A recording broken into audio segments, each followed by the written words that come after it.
Dugaan korupsi pembelian jet tempur Kemenhan, Koalisi Sipil lapor KPK. Koalisi Masyarakat Sipil untuk Reformasi Sektor Keamanan bakal melaporkan dugaan korupsi berupa suap pembelian pesawat tempur Mirage tahun 2005 oleh Kementerian Pertahanan, Kemhan, ke Komisi Pemberantasan Korupsi, KPK. Pelaporan akan dilakukan Koalisi Masyarakat Sipil untuk Reformasi Sektor Keamanan pada hari ini, Selasa, tanggal 13 Februari tahun 2024. Pelaporan akan dilaksanakan pada Selasa, tanggal 13 Februari tahun 2024, pukul 11 waktu Indonesia Barat, di KPK. Demikian keterangan dalam undangan peliputan laporan dugaan korupsi pengadaan pesawat Mirage tahun 2005, yang diterima Kompas.tv, Selasa. Koalisi Sipil menyebutkan pelaporan tersebut didasari adanya proses penyelidikan oleh Badan Anti Korupsi Uni Eropa, GRECO, terhadap Menteri Pertahanan, Menhan Prabowo Subianto atas dugaan korupsi pengadaan pesawat Mirage tahun 2005. Hal ini semakin dibuktikan dengan adanya sebuah telegram dari GRECO EU ke Kedutaan AS di Indonesia mengenai penyelidikan dugaan suap pembelian Mirage tahun 2005 oleh Indonesia. Demikian keterangan Koalisi Masyarakat Sipil. Dugaan tersebut, kata mereka juga, dikuatkan dengan bantahan Kemhan melalui siaran pers yang dilakukan pada Selasa, tanggal 12 Februari tahun 2024, yang menyebut bahwa kontrak pembelian Mirage tahun 2005 batal dikarenakan adanya syarat yang tidak dipenuhi. Namun diduga kuat indikasi pemberian kickback sebesar 7% dari total kontrak patut ditelusuri lebih lanjut, tegasnya.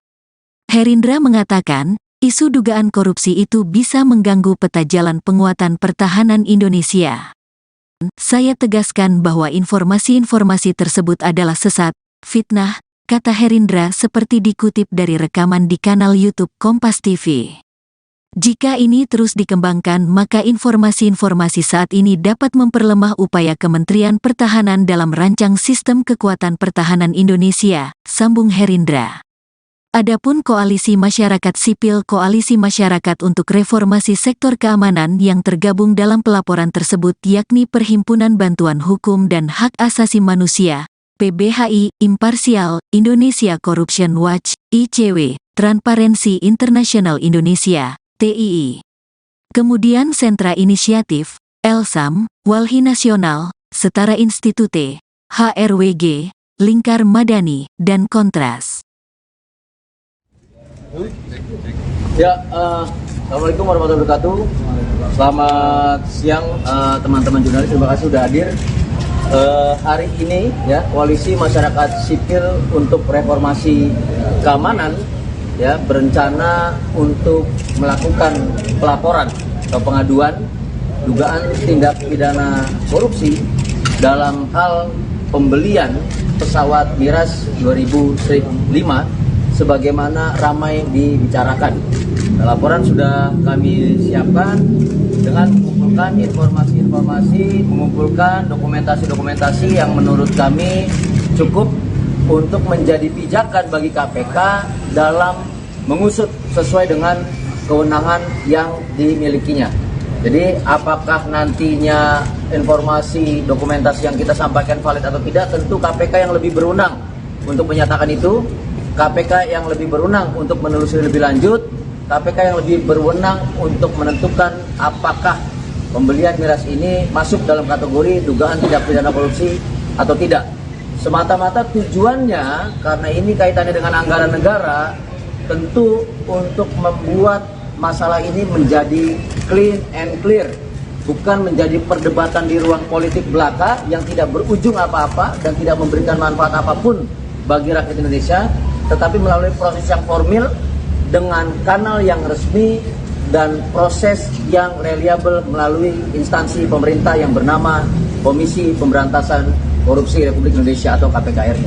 Itu pembuka dari saya, mungkin ada tambahan dari Mas Danang. Ya, kasus ini sebetulnya, kasus seperti ini bukan hal yang baru bagi KPK. Jadi sebelumnya ada berbagai kasus di KPK yang ditangani berdasarkan informasinya dari kasus korupsi yang terungkap di luar negeri. Ya. Jadi saya kira KPK tidak bisa terlalu lama menunggu ya, mesti harus proaktif bekerja sama dengan penyidik dari Uni Eropa. Ini sama seperti misalnya dulu kasus Garuda kan munculnya bukan di sini, Ya. informasinya muncul di Inggris gitu kan, dan juga ada banyak kasus lain. Oleh karena itu kemudian saya kira KPK harus mulai bergerak melakukan penyelidikan, bekerja sama mengumpulkan informasi awal agar kemudian bisa ditingkatkan menjadi statusnya menjadi penyidikan. Pembelian itu dikatakan batal, tapi kan batal dan ditunda itu kan beda tipis 11-12 kan. Karena dari informasi Pak Cakawan yang bocor itu kan sebetulnya ini hanya penundaan saja sampai menunggu proses politik selesai. Apapun itu, tapi indikasi awal terjadinya tindak pidana korupsi dan dugaan penyuapan ini harus menjadi perhatian bagi KPK untuk segera mulai penyelidikan. Mungkin Kurnia bisa ini detail ini substansinya. Iya, sebenarnya teman-teman, pada hari ini apa yang dikerjakan oleh koalisi masyarakat sipil ini dijamin oleh peraturan perundang-undangan. Ada pasal 41 Undang-Undang Tindak Pidana Korupsi soal peran serta masyarakat. Kami dalam posisi menjalankan ketentuan itu hari ini. Tadi kata Bang Ijul bahwa ketika laporan itu disampaikan, maka tentu kami berharap ada tindak lanjut terkait dengan substansi dokumen yang kami serahkan. Beberapa waktu lalu pihak Kementerian Pertahanan, salah satunya melalui juru bicara Prabowo Subianto, Saudara Dhanil Anzar Simanjuntak mengatakan kontrak ini sudah dibatalkan.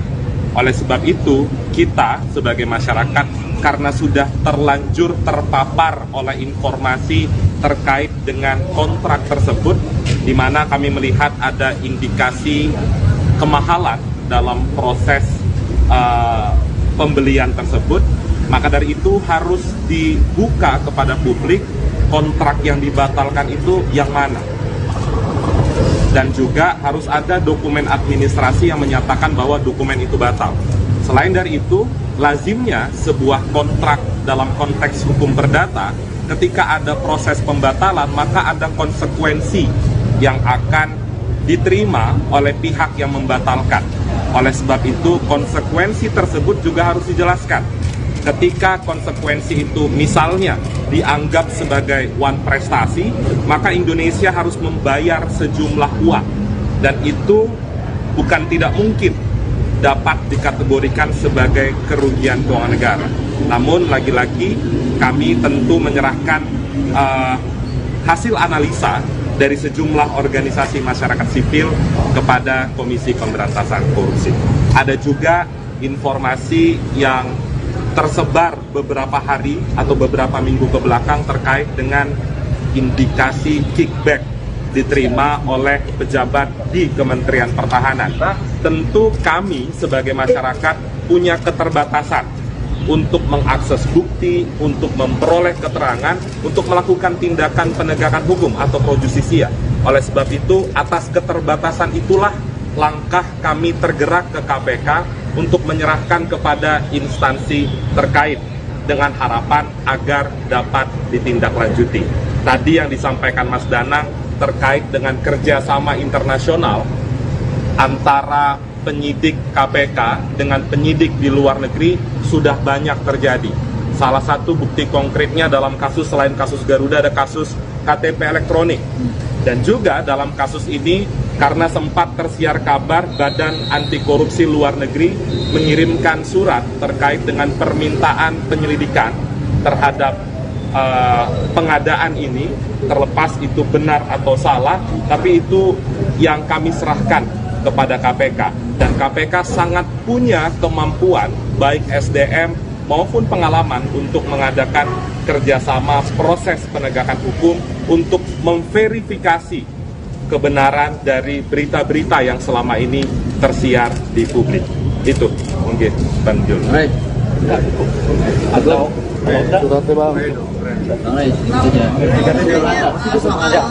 mau tanya soal yang 7% kickback itu, apakah informasinya sudah digali lebih dalam dari informan tertentu atau memang yang dari informasi beredar saja terus dikasih ke KPK?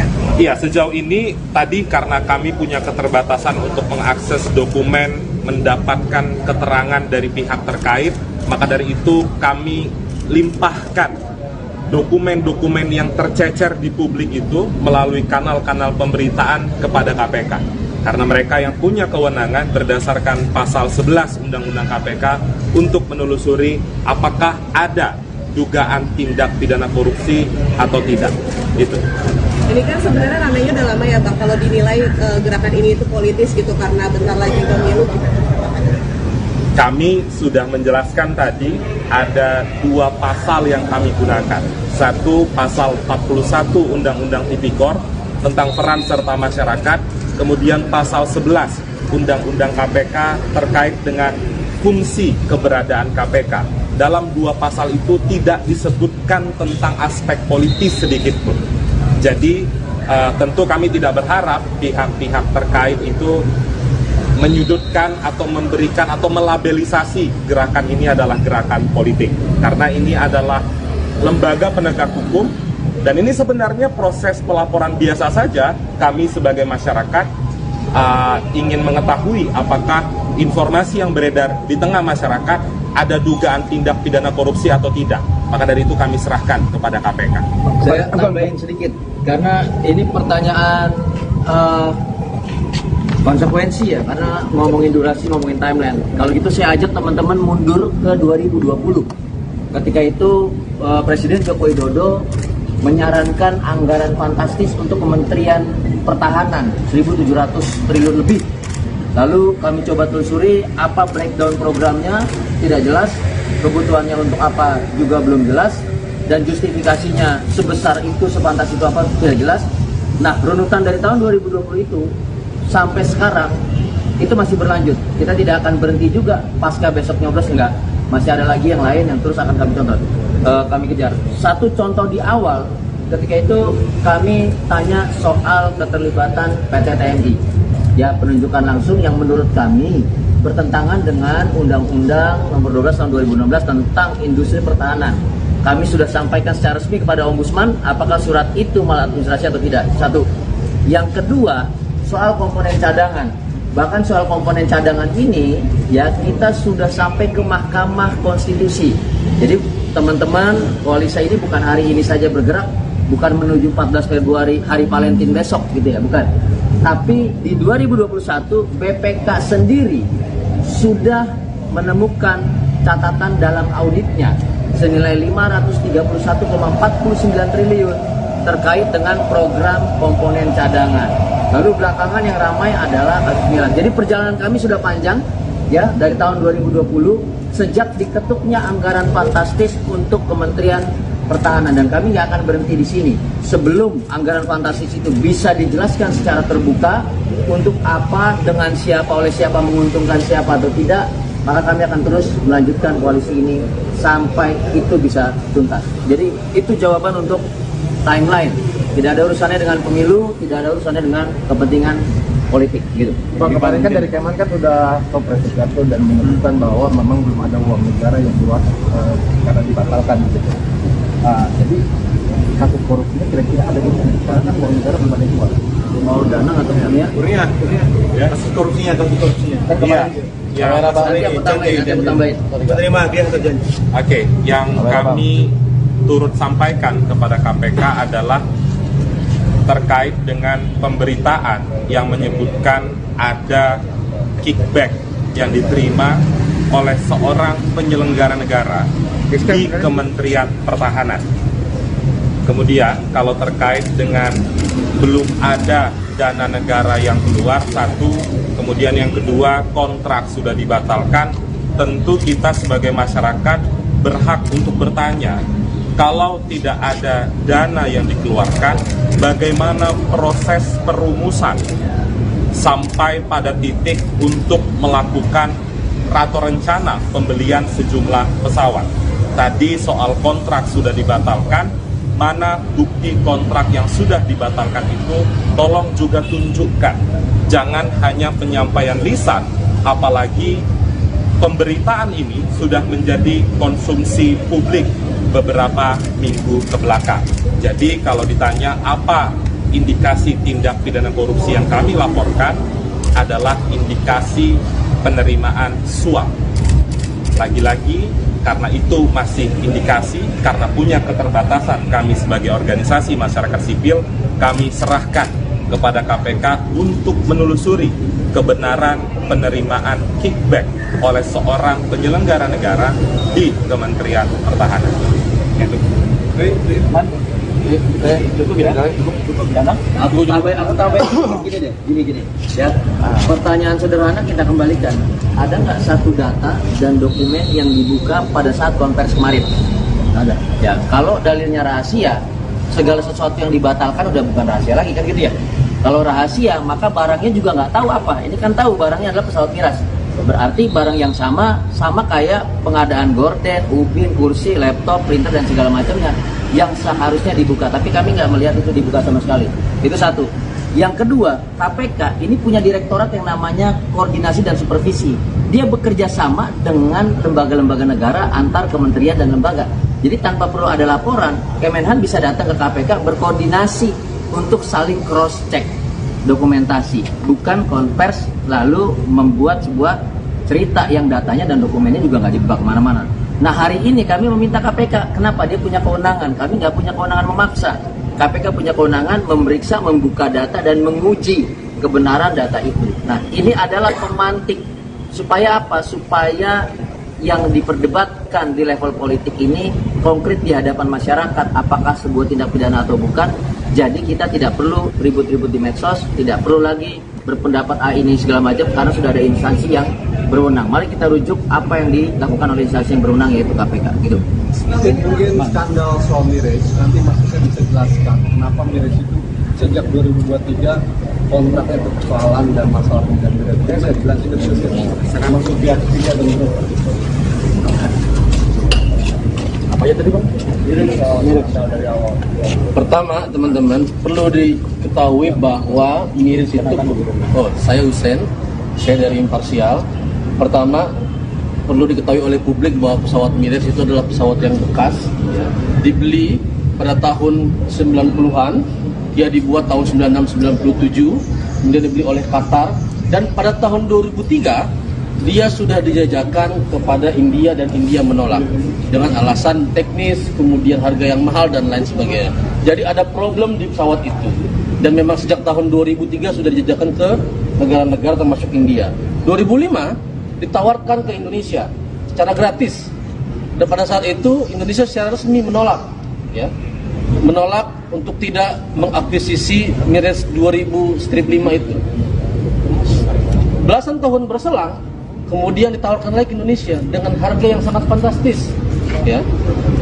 Kok bisa sesuatu yang sebelum ditawarkan secara gratis itu kemudian ditawarkan kembali dengan harga yang fantastis kemudian mau dibeli. Nah ini yang kemudian jadi problem kita bersama dari segi teknis. Kedua, Miras 2000-5 itu dikatakan sebagai stopgap untuk mengganti pesawat F5 kita yang sudah uzur. Itu betul. Akan tetapi pilihannya sebetulnya bukan hanya Miras 2005, banyak sekali pesawat yang bisa ready yang kita bisa beli. Kenapa kemudian kita harus beli yang bekas? Cina menawarkan, Rusia menawarkan dengan harga yang kurang lebih kompetitif seperti yang ditawarkan oleh harga yang dari Qatar. Ketiga, ada problem bahwa ini ada broker dalam jual beli Miras 2005. Pertama, ada keterlibatan orang yang disebut-sebut sebagai rekan dekat dari Prabowo Subianto, namanya Habib Bukharoba. Habib Bukharoba adalah CEO dari E-System Solution. E-System Solution base-nya ada di Qatar. Dia sendiri adalah seorang mantan pilot Angkatan Udara Prancis. Dikatakan dalam bulan Juni dalam sebuah situs pertahanan Israel disebutkan bahwa dia adalah kawan dekat dari Prabowo Subianto. Awalnya kami masyarakat sipil nggak percaya, mungkin itu gosip. Ketika kami telusuri namanya Habib Bukharoba, ternyata dia bolak-balik Indonesia negaranya. Pada sekitar bulan Januari 2022, dia datang mengisi sebuah seminar di Universitas Pertahanan, sebuah universitas di bawah Kementerian Pertahanan. Pada bulan November 2023, dia ngisi lagi sebuah simposium di Kementerian Pertahanan. Artinya memang dia bolak-balik Indonesia dan dia kenal, ya, dengan Bapak Prabowo Subianto sebagai Menteri Pertahanan yang bertanggung jawab di Kementerian Pertahanan, dan dugaan inilah yang kemudian mesti kita bongkar, adanya broker ini. Kedua, selain ada System Solution tadi, ada broker kedua. Jadi ada dua broker, saudara-saudara. Ada System Solution, ada Excalibur International, sebuah perusahaan broker dari Cekoslovakia. Dia terkenal di dunia dengan menjual barang-barang ex Uni Soviet. Nah, broker ini kemudian yang diberitakan dalam berbagai macam media, baik lokal maupun internasional, membrokeri proses pembelian Mirage 2005. Broker Excalibur International bukan satu kali bekerja sama dengan Kemenhan. Kalau kita cek sama-sama sekarang di website Excalibur International, ada satu mega proyek yang besar juga, senilai 500 juta euro, yaitu pengadaan sebuah medium range air defense yang juga gelap barangnya, gak jelas siapa produsennya, karena broker ini kan dia bukan produsen, tapi kemudian dia mengklaim bahwa dirinya sudah deal dengan Kementerian Pertahanan untuk menjual sebuah medium range air system defense seperti Iron Dome di Israel itu ke Indonesia. Nah, ini yang mesti kita tenggarai. Selain itu, teman-teman, kami juga menelusuri bahwa Excalibur International ini juga menjual senjata-senjata laras panjang, laras pendek ke Indonesia. Ini sungguh menyakitkan di tengah pindad dan lembaga dan industri pertahanan lokal kita yang kembang kempis.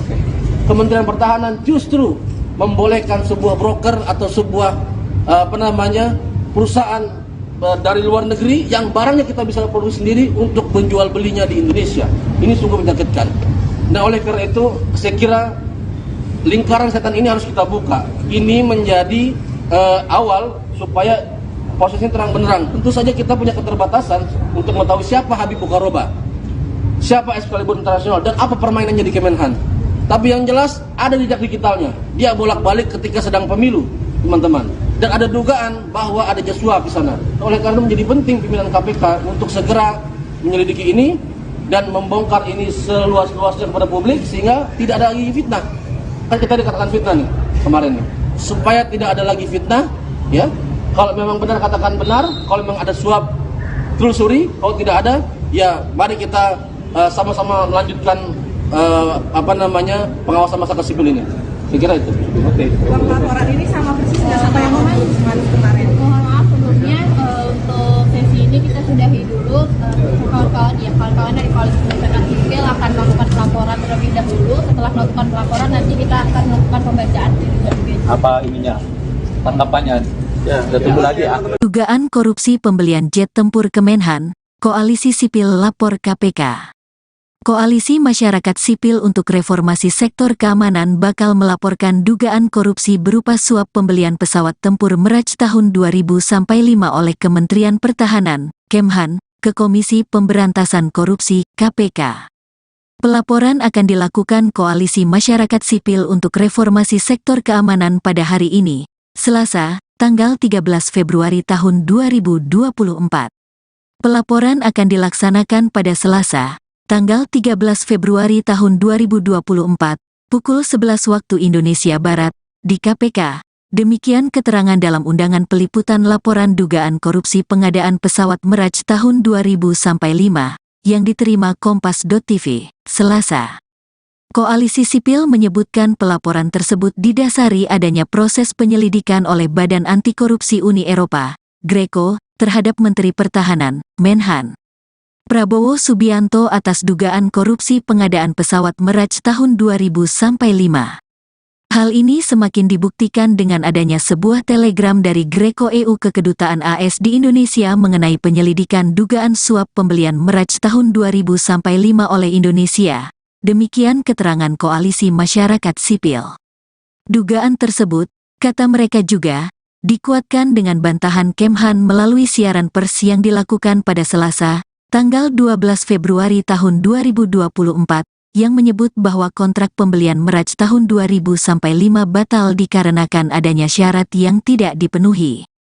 Namun diduga kuat indikasi pemberian kickback sebesar 7% dari total kontrak patut ditelusuri lebih lanjut, tegasnya. Herindra mengatakan, isu dugaan korupsi itu bisa mengganggu peta jalan penguatan pertahanan Indonesia. Saya tegaskan bahwa informasi-informasi tersebut adalah sesat, fitnah, kata Herindra seperti dikutip dari rekaman di kanal YouTube Kompas TV. Jika ini terus dikembangkan maka informasi-informasi saat ini dapat memperlemah upaya Kementerian Pertahanan dalam rancang sistem kekuatan pertahanan Indonesia, sambung Herindra. Adapun Koalisi Masyarakat Sipil Koalisi Masyarakat untuk Reformasi Sektor Keamanan yang tergabung dalam pelaporan tersebut yakni Perhimpunan Bantuan Hukum dan Hak Asasi Manusia, PBHI, Imparsial, Indonesia Corruption Watch, ICW, Transparency International Indonesia, TII. Kemudian Sentra Inisiatif, Elsam, Walhi Nasional, Setara Institute, HRWG, Lingkar Madani, dan Kontras. Ya, Assalamualaikum warahmatullahi wabarakatuh. Selamat siang teman-teman jurnalis, terima kasih sudah hadir. Hari ini ya Koalisi Masyarakat Sipil untuk Reformasi Keamanan ya berencana untuk melakukan pelaporan atau pengaduan dugaan tindak pidana korupsi dalam hal pembelian pesawat Miras 2005 sebagaimana ramai dibicarakan. Laporan sudah kami siapkan dengan mengumpulkan informasi-informasi, mengumpulkan dokumentasi-dokumentasi yang menurut kami cukup untuk menjadi pijakan bagi KPK dalam mengusut sesuai dengan kewenangan yang dimilikinya. Jadi apakah nantinya informasi dokumentasi yang kita sampaikan valid atau tidak, tentu KPK yang lebih berwenang untuk menyatakan itu. KPK yang lebih berwenang untuk menelusuri lebih lanjut, KPK yang lebih berwenang untuk menentukan apakah pembelian miras ini masuk dalam kategori dugaan tindak pidana korupsi atau tidak. Semata-mata tujuannya, karena ini kaitannya dengan anggaran negara, tentu untuk membuat masalah ini menjadi clean and clear, bukan menjadi perdebatan di ruang politik belaka yang tidak berujung apa-apa dan tidak memberikan manfaat apapun bagi rakyat Indonesia, tetapi melalui proses yang formil dengan kanal yang resmi dan proses yang reliable melalui instansi pemerintah yang bernama Komisi Pemberantasan Korupsi Republik Indonesia atau KPK RI. Itu pembuka dari saya, mungkin ada tambahan dari Mas Danang. Ya, kasus ini sebetulnya kasus seperti ini bukan hal yang baru bagi KPK. Jadi sebelumnya ada berbagai kasus di KPK yang ditangani berdasarkan informasinya dari kasus korupsi yang terungkap di luar negeri ya. Jadi saya kira KPK tidak bisa terlalu lama menunggu ya, mesti harus proaktif bekerja sama dengan penyidik dari Uni Eropa. Ini sama seperti misalnya dulu kasus Garuda kan munculnya bukan di sini, ya. Informasinya muncul di Inggris gitu kan, dan juga ada banyak kasus lain. Oleh karena itu kemudian saya kira KPK harus mulai bergerak melakukan penyelidikan, bekerja sama mengumpulkan informasi awal agar kemudian bisa ditingkatkan menjadi statusnya menjadi penyidikan. Pembelian itu dikatakan batal, tapi kan batal dan ditunda itu kan beda tipis 11-12 kan? Karena dari informasi kawan yang bocor itu kan sebetulnya ini hanya penundaan saja sampai menunggu proses politik selesai. Apapun itu, tapi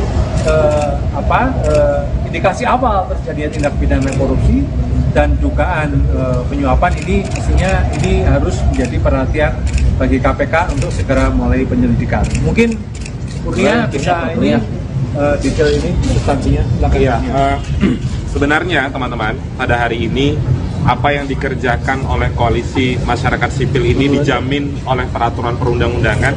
Ada pasal 41 Undang-Undang Tindak Pidana Korupsi soal peran serta masyarakat. Kami dalam posisi menjalankan ketentuan itu hari ini. Tadi kata Bang Ijul bahwa ketika laporan itu disampaikan, maka tentu kami berharap ada tindak lanjut terkait dengan substansi dokumen yang kami serahkan. Beberapa waktu lalu pihak Kementerian Pertahanan, salah satunya melalui juru bicara Prabowo Subianto, Saudara Dhanil Anzar Simanjuntak mengatakan kontrak ini sudah dibatalkan.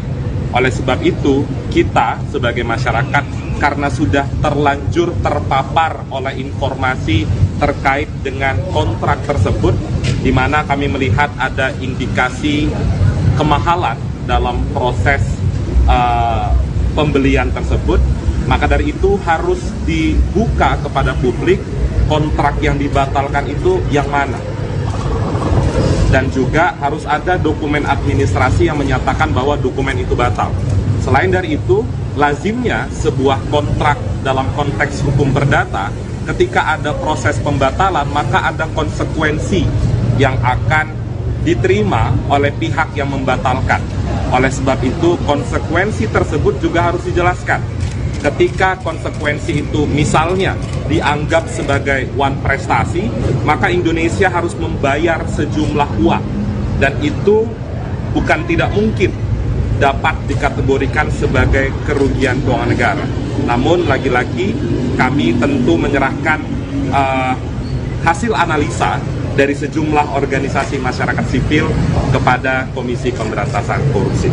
Ada juga informasi yang tersebar beberapa hari atau beberapa minggu ke belakang terkait dengan indikasi kickback diterima oleh pejabat di Kementerian Pertahanan. Tentu kami sebagai masyarakat punya keterbatasan untuk mengakses bukti, untuk memperoleh keterangan, untuk melakukan tindakan penegakan hukum atau pro justisia. Oleh sebab itu, atas keterbatasan itulah langkah kami tergerak ke KPK untuk menyerahkan kepada instansi terkait dengan harapan agar dapat ditindaklanjuti. Tadi yang disampaikan Mas Danang terkait dengan kerjasama internasional antara penyidik KPK dengan penyidik di luar negeri sudah banyak terjadi. Salah satu bukti konkretnya dalam kasus, selain kasus Garuda, ada kasus KTP elektronik. Dan juga dalam kasus ini, karena sempat tersiar kabar Badan Anti Korupsi Luar Negeri mengirimkan surat terkait dengan permintaan penyelidikan terhadap pengadaan ini, terlepas itu benar atau salah, tapi itu yang kami serahkan kepada KPK.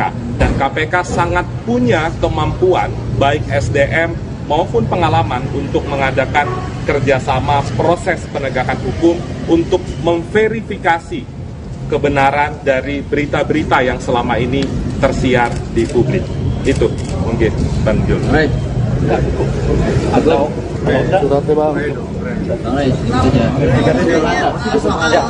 mau tanya soal yang 7% kickback itu, apakah informasinya sudah digali lebih dalam dari informan tertentu atau memang yang dari informasi beredar saja terus dikasih ke KPK?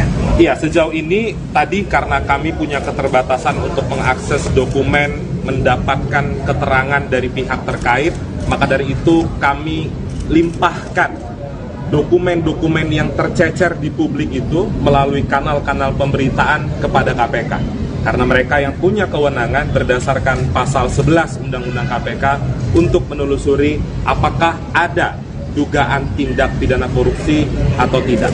Itu.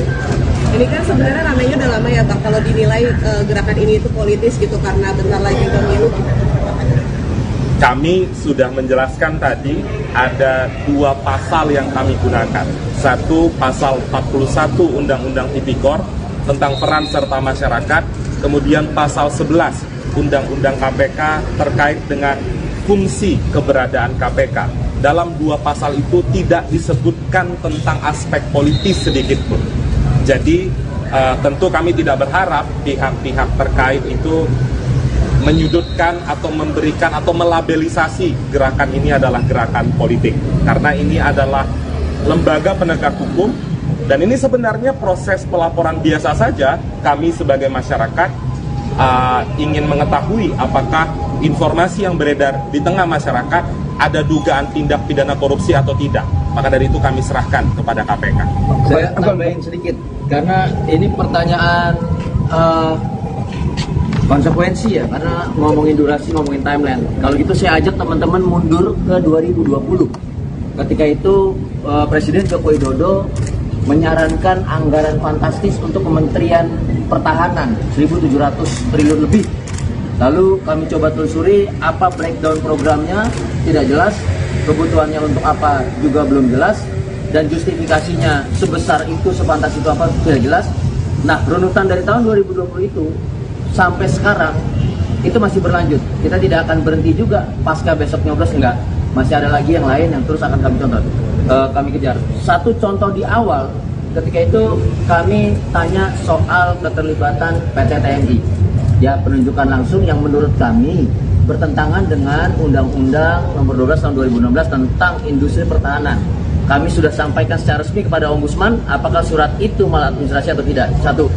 Yang kedua, soal komponen cadangan. Bahkan soal komponen cadangan ini ya kita sudah sampai ke Mahkamah Konstitusi. Jadi teman-teman, koalisi ini bukan hari ini saja bergerak, bukan menuju 14 Februari hari Valentine besok gitu ya, bukan.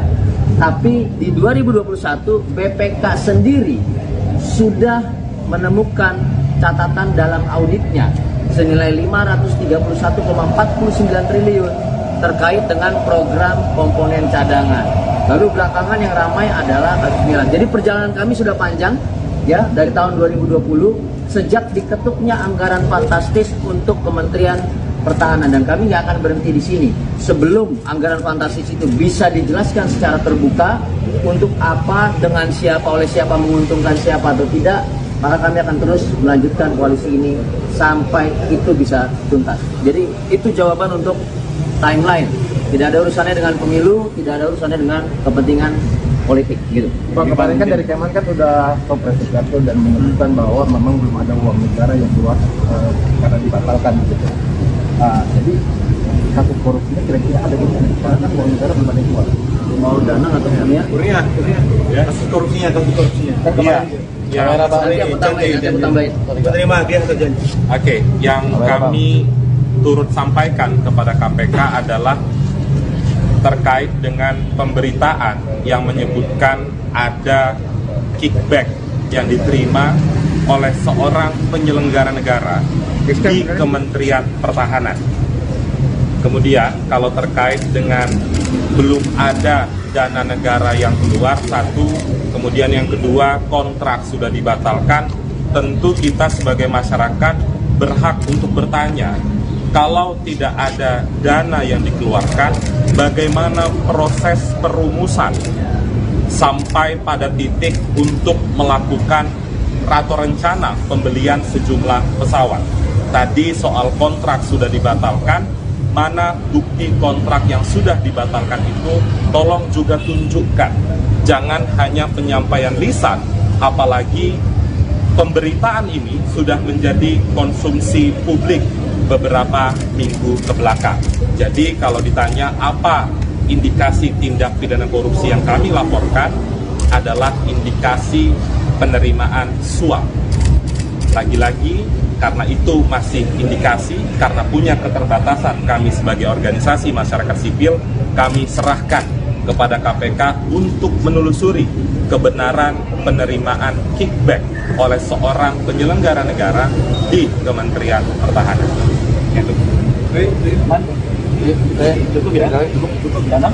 Aku tambahin gini ya. Pertanyaan sederhana kita kembalikan. Ada nggak satu data dan dokumen yang dibuka pada saat konversi kemarin? Ada. Ya, kalau dalilnya rahasia, segala sesuatu yang dibatalkan udah bukan rahasia lagi kan gitu ya. Kalau rahasia, maka barangnya juga nggak tahu apa. Ini kan tahu barangnya adalah pesawat miras. Berarti barang yang sama kayak pengadaan gorden, ubin, kursi, laptop, printer dan segala macamnya yang seharusnya dibuka. Tapi kami nggak melihat itu dibuka sama sekali. Itu satu. Yang kedua, KPK ini punya direktorat yang namanya koordinasi dan supervisi. Dia bekerja sama dengan lembaga-lembaga negara antar kementerian dan lembaga. Jadi tanpa perlu ada laporan, Kemenhan bisa datang ke KPK berkoordinasi untuk saling cross check dokumentasi, bukan konvers lalu membuat sebuah cerita yang datanya dan dokumennya juga nggak dibuka kemana-mana. Nah hari ini kami meminta KPK, kenapa? Dia punya kewenangan, kami nggak punya kewenangan memaksa. KPK punya kewenangan memeriksa, membuka data dan menguji kebenaran data itu. Nah ini adalah pemantik supaya apa? Supaya yang diperdebatkan di level politik ini konkret di hadapan masyarakat, apakah sebuah tindak pidana atau bukan. Jadi kita tidak perlu ribut-ribut di medsos, tidak perlu lagi berpendapat ini segala macam karena sudah ada instansi yang berwenang. Mari kita rujuk apa yang dilakukan oleh instansi yang berwenang, yaitu KPK gitu. Mungkin skandal soal Mirage, nanti Mas Hussein bisa jelaskan kenapa Mirage itu sejak 2023 kontraknya itu persoalan dan masalah pembelian Mirage. Saya jelasin ke Hussein maksud pihak ketiga dan itu. Apa ya tadi Bang? Mirage dari awal. Pertama, teman-teman, perlu diketahui bahwa Mirage itu, saya Hussein, saya dari Imparsial. Pertama, perlu diketahui oleh publik bahwa pesawat Mirage itu adalah pesawat yang bekas, ya, dibeli pada tahun 90-an, dia dibuat tahun 96-97, kemudian dibeli oleh Qatar, dan pada tahun 2003 dia sudah dijajakan kepada India dan India menolak dengan alasan teknis, kemudian harga yang mahal dan lain sebagainya. Jadi ada problem di pesawat itu, dan memang sejak tahun 2003 sudah dijajakan ke negara-negara termasuk India. 2005 ditawarkan ke Indonesia secara gratis, dan pada saat itu Indonesia secara resmi menolak, ya, menolak untuk tidak mengakuisisi Mirage 2000-5 itu. Belasan tahun berselang, kemudian ditawarkan lagi ke Indonesia dengan harga yang sangat fantastis, ya. Kok bisa sesuatu yang sebelum ditawarkan secara gratis itu kemudian ditawarkan kembali dengan harga yang fantastis, kemudian mau dibeli. Nah, ini yang kemudian jadi problem kita bersama dari segi teknis. Kedua, Mirage 2000-5 itu dikatakan sebagai stopgap untuk mengganti pesawat F5 kita yang sudah uzur. Itu betul. Akan tetapi pilihannya sebetulnya bukan hanya Mirage 2005, banyak sekali pesawat yang bisa ready, yang kita bisa beli. Kenapa kemudian kita harus beli yang bekas? Cina menawarkan, Rusia menawarkan dengan harga yang kurang lebih kompetitif seperti yang ditawarkan oleh harga yang dari Qatar. Ketiga, ada problem bahwa ini ada broker dalam jual beli Mirage 2000-5. Pertama, ada keterlibatan orang yang disebut-sebut sebagai rekan dekat dari Prabowo Subianto, namanya Habib Bukharoba. Habib Bukharoba adalah CEO dari E-System Solution. E-System Solution base-nya ada di Qatar. Dia sendiri adalah seorang mantan pilot Angkatan Udara Prancis. Dikatakan dalam bulan Juni dalam sebuah situs pertahanan Israel disebutkan bahwa dia adalah kawan dekat dari Prabowo Subianto. Awalnya kami masyarakat sipil nggak percaya, mungkin itu gosip. Ketika kami telusuri namanya Habib Bukharoba, ternyata dia bolak-balik Indonesia negaranya. Pada sekitar bulan Januari 2022, dia datang mengisi sebuah seminar di Universitas Pertahanan, sebuah universitas di bawah Kementerian Pertahanan. Pada bulan November 2023, dia ngisi lagi sebuah simposium di Kementerian Pertahanan. Artinya memang dia bolak-balik Indonesia dan dia kenal, ya, dengan Bapak Prabowo Subianto sebagai Menteri Pertahanan yang bertanggung jawab di Kementerian Pertahanan. Dan dugaan inilah yang kemudian mesti kita bongkar, adanya broker ini. Kedua, selain ada E-System Solution tadi, ada broker kedua. Jadi ada dua broker, saudara-saudara. Ada E-System Solution, ada Excalibur International, sebuah perusahaan broker dari Cekoslovakia. Dia terkenal di dunia dengan menjual barang-barang ex-Uni Soviet. Nah, broker ini kemudian yang diberitakan dalam berbagai macam media, baik lokal maupun internasional, membrokeri proses pembelian Mirage 2000-5. Broker Excalibur International bukan satu kali bekerja sama dengan Kemenhan. Kalau kita cek sama-sama sekarang di website Excalibur International, ada satu mega proyek yang besar juga, senilai 500 juta euro, yaitu pengadaan sebuah medium range air defense yang juga gelap barangnya, gak jelas siapa produsennya, karena broker ini kan dia bukan produsen, tapi kemudian dia mengklaim bahwa dirinya sudah deal dengan Kementerian Pertahanan untuk menjual sebuah medium range air system defense seperti Iron Dome di Israel itu ke Indonesia. Nah, ini yang mesti kita tenggarai. Selain itu, teman-teman, kami juga menelusuri bahwa Excalibur International ini juga, ya, menjual senjata-senjata laras panjang, laras pendek ke Indonesia. Ini sungguh menyakitkan di tengah Pindad dan lembaga dan industri pertahanan lokal kita yang kembang kempis. Kementerian Pertahanan justru membolehkan sebuah broker atau sebuah perusahaan dari luar negeri yang barangnya kita bisa produksi sendiri untuk menjual belinya di Indonesia. Ini sungguh menyakitkan. Nah, oleh karena itu saya kira lingkaran setan ini harus kita buka. Ini menjadi awal supaya prosesnya terang benderang. Tentu saja kita punya keterbatasan untuk mengetahui siapa Habib Bukaroba, siapa Excalibur International, dan apa permainannya di Kemenhan. Tapi yang jelas ada jejak digitalnya. Dia bolak-balik ketika sedang pemilu, teman-teman. Dan ada dugaan bahwa ada jasuah di sana. Oleh karena itu menjadi penting pimpinan KPK untuk segera menyelidiki ini dan membongkar ini seluas-luasnya kepada publik sehingga tidak ada lagi fitnah. Kan kita dikatakan fitnah nih kemarin nih. Supaya tidak ada lagi fitnah, ya. Kalau memang benar katakan benar, kalau memang ada suap telusuri, kalau tidak ada, ya mari kita sama-sama melanjutkan pengawasan masyarakat sipil ini. Saya kira itu. Oke. Laporan ini sama persis dengan apa yang kemarin. Mohon maaf sebelumnya untuk sesi ini kita sudahi dulu. Kawan-kawan dari Koalisi Masyarakat Sipil akan melakukan pelaporan terlebih dahulu. Setelah melakukan pelaporan nanti kita akan melakukan pembacaan. Apa ininya? Tanggapannya? Ya, kita tunggu lagi ya. Dugaan korupsi pembelian jet tempur Kemenhan, Koalisi Sipil lapor KPK. Koalisi Masyarakat Sipil untuk Reformasi Sektor Keamanan bakal melaporkan dugaan korupsi berupa suap pembelian pesawat tempur Mirage tahun 2000-5 oleh Kementerian Pertahanan, Kemhan, ke Komisi Pemberantasan Korupsi, KPK. Pelaporan akan dilakukan Koalisi Masyarakat Sipil untuk Reformasi Sektor Keamanan pada hari ini, Selasa, tanggal 13 Februari tahun 2024. Pelaporan akan dilaksanakan pada Selasa, tanggal 13 Februari tahun 2024, pukul 11 waktu Indonesia Barat, di KPK.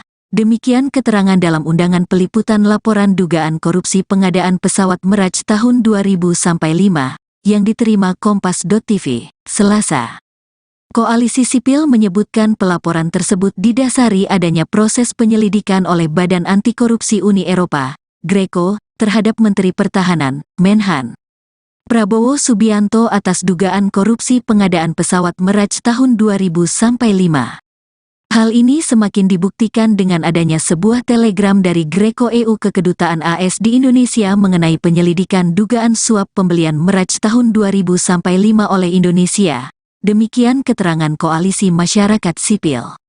Dugaan tersebut, kata mereka juga, dikuatkan dengan bantahan Kemhan melalui siaran pers yang dilakukan pada Selasa, tanggal 12 Februari tahun 2024, yang menyebut bahwa kontrak pembelian Mirage tahun 2000-5 batal dikarenakan adanya syarat yang tidak dipenuhi.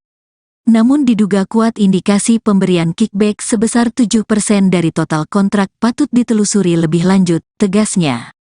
Herindra mengatakan, isu dugaan korupsi itu bisa mengganggu peta jalan penguatan pertahanan Indonesia. Saya tegaskan bahwa informasi-informasi tersebut adalah sesat, fitnah, kata Herindra seperti dikutip dari rekaman di kanal YouTube Kompas TV. Jika ini terus dikembangkan maka informasi-informasi saat ini dapat memperlemah upaya Kementerian Pertahanan dalam rancang sistem kekuatan pertahanan Indonesia, sambung Herindra. Adapun Koalisi Masyarakat Sipil Koalisi Masyarakat untuk Reformasi Sektor Keamanan yang tergabung dalam pelaporan tersebut yakni Perhimpunan Bantuan Hukum dan Hak Asasi Manusia, PBHI, Imparsial, Indonesia Corruption Watch, ICW, Transparency International Indonesia, TII.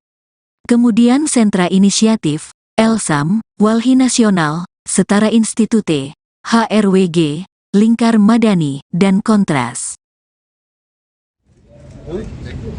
Ya, Assalamualaikum warahmatullahi wabarakatuh. Selamat siang teman-teman jurnalis, terima kasih sudah hadir. Hari ini ya Koalisi Masyarakat Sipil untuk Reformasi Keamanan ya berencana untuk melakukan pelaporan atau pengaduan dugaan tindak pidana korupsi dalam hal pembelian pesawat Mirage 2005 sebagaimana ramai dibicarakan. Laporan sudah kami siapkan dengan mengumpulkan informasi-informasi, mengumpulkan dokumentasi-dokumentasi yang menurut kami cukup untuk menjadi pijakan bagi KPK dalam mengusut sesuai dengan kewenangan yang dimilikinya. Jadi apakah nantinya informasi dokumentasi yang kita sampaikan valid atau tidak, tentu KPK yang lebih berwenang untuk menyatakan itu, KPK yang lebih berwenang untuk menelusuri lebih lanjut, KPK yang lebih berwenang untuk menentukan apakah pembelian miras ini masuk dalam kategori dugaan tindak pidana korupsi atau tidak.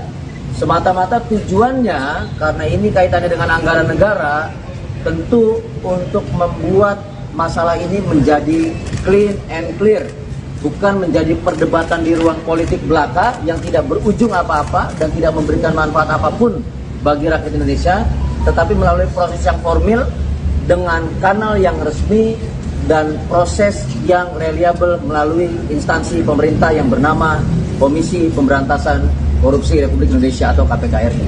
Itu pembuka dari saya, mungkin ada tambahan dari Mas Danang. Ya, kasus ini sebetulnya, kasus seperti ini bukan hal yang baru bagi KPK.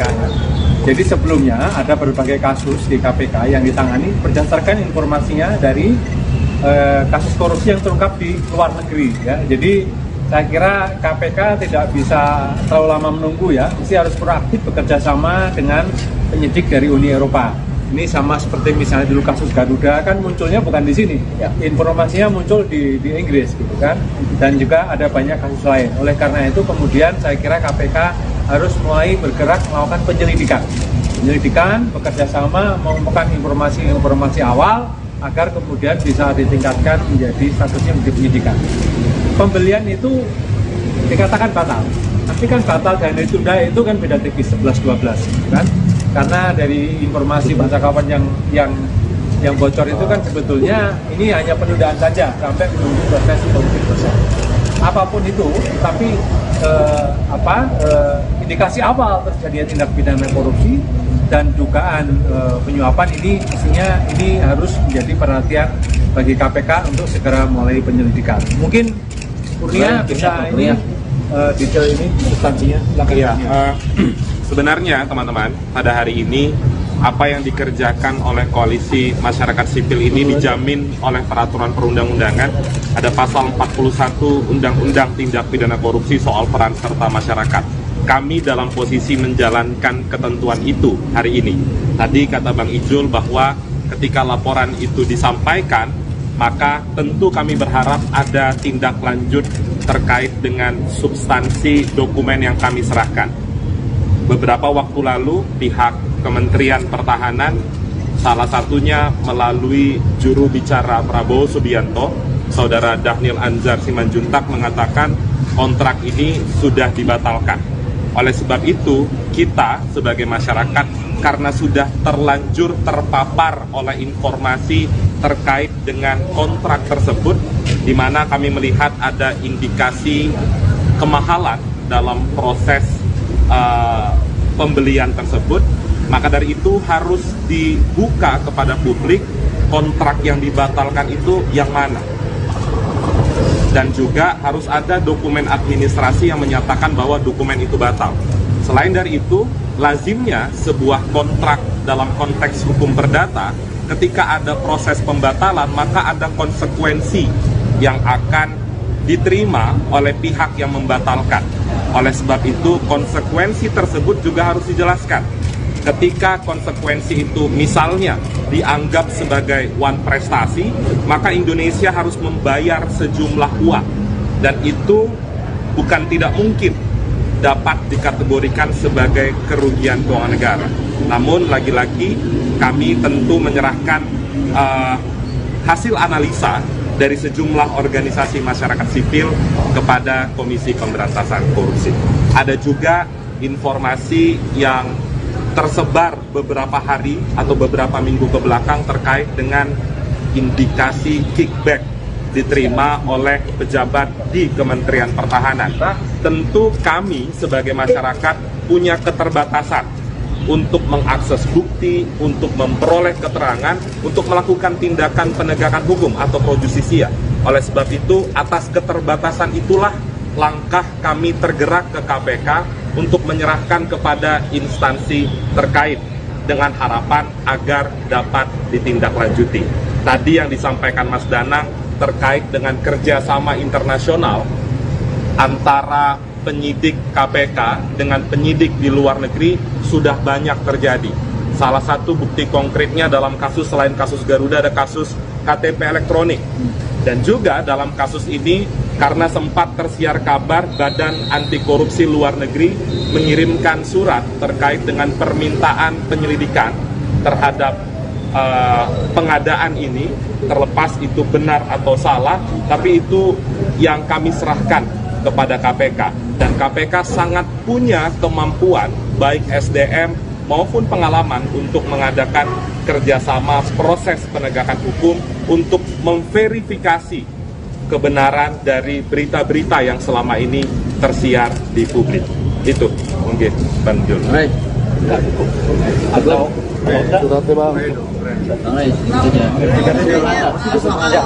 mau tanya soal yang 7% kickback itu, apakah informasinya sudah digali lebih dalam dari informan tertentu atau memang yang dari informasi beredar saja terus dikasih ke KPK? Iya, sejauh ini tadi karena kami punya keterbatasan untuk mengakses dokumen, mendapatkan keterangan dari pihak terkait, maka dari itu kami limpahkan dokumen-dokumen yang tercecer di publik itu melalui kanal-kanal pemberitaan kepada KPK. Karena mereka yang punya kewenangan berdasarkan pasal 11 Undang-Undang KPK untuk menelusuri apakah ada dugaan tindak pidana korupsi atau tidak. Itu. Ini kan sebenarnya namanya udah lama ya Bang, kalau dinilai gerakan ini itu politis gitu karena bentar lagi pemilu gitu. Kami sudah menjelaskan tadi ada 2 pasal yang kami gunakan. Satu, pasal 41 Undang-Undang Tipikor tentang peran serta masyarakat, kemudian pasal 11 Undang-Undang KPK terkait dengan fungsi keberadaan KPK. Dalam 2 pasal itu tidak disebutkan tentang aspek politis sedikit pun. Jadi tentu kami tidak berharap pihak-pihak terkait itu menyudutkan atau memberikan atau melabelisasi gerakan ini adalah gerakan politik. Karena ini adalah lembaga penegak hukum dan ini sebenarnya proses pelaporan biasa saja. Kami sebagai masyarakat ingin mengetahui apakah informasi yang beredar di tengah masyarakat ada dugaan tindak pidana korupsi atau tidak. Maka dari itu kami serahkan kepada KPK. Saya tambahin sedikit karena ini pertanyaan konsekuensi ya, karena ngomongin durasi, ngomongin timeline. Kalau gitu saya ajak teman-teman mundur ke 2020. Ketika itu Presiden Joko Widodo menyarankan anggaran fantastis untuk Kementerian Pertahanan 1.700 triliun lebih. Lalu kami coba telusuri apa breakdown programnya, tidak jelas. Kebutuhannya untuk apa juga belum jelas. Dan justifikasinya sebesar itu, sepantas itu apa tidak jelas.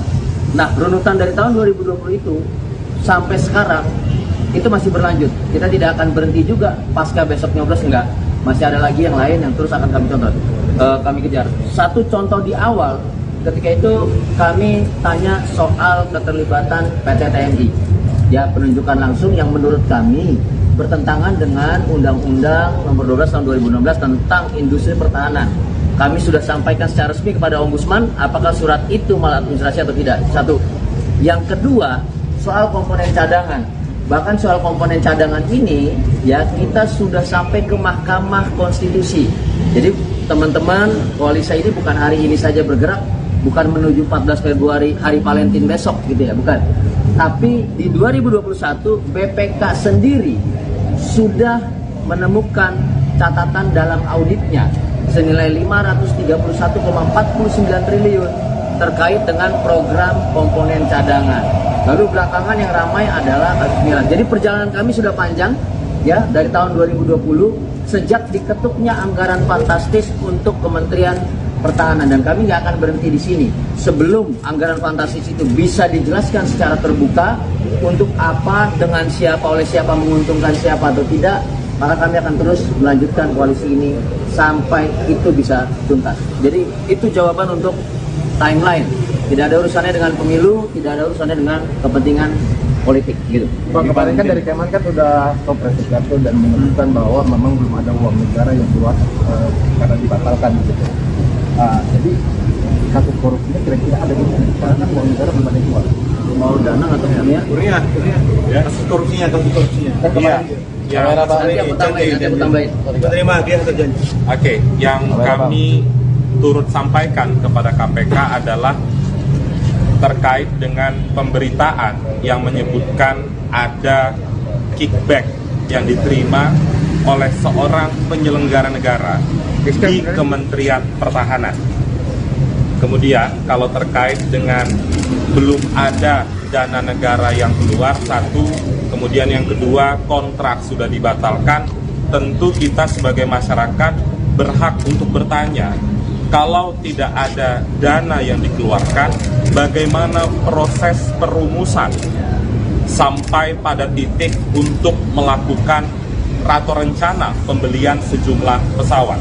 Tadi soal kontrak sudah dibatalkan, mana bukti kontrak yang sudah dibatalkan itu, tolong juga tunjukkan.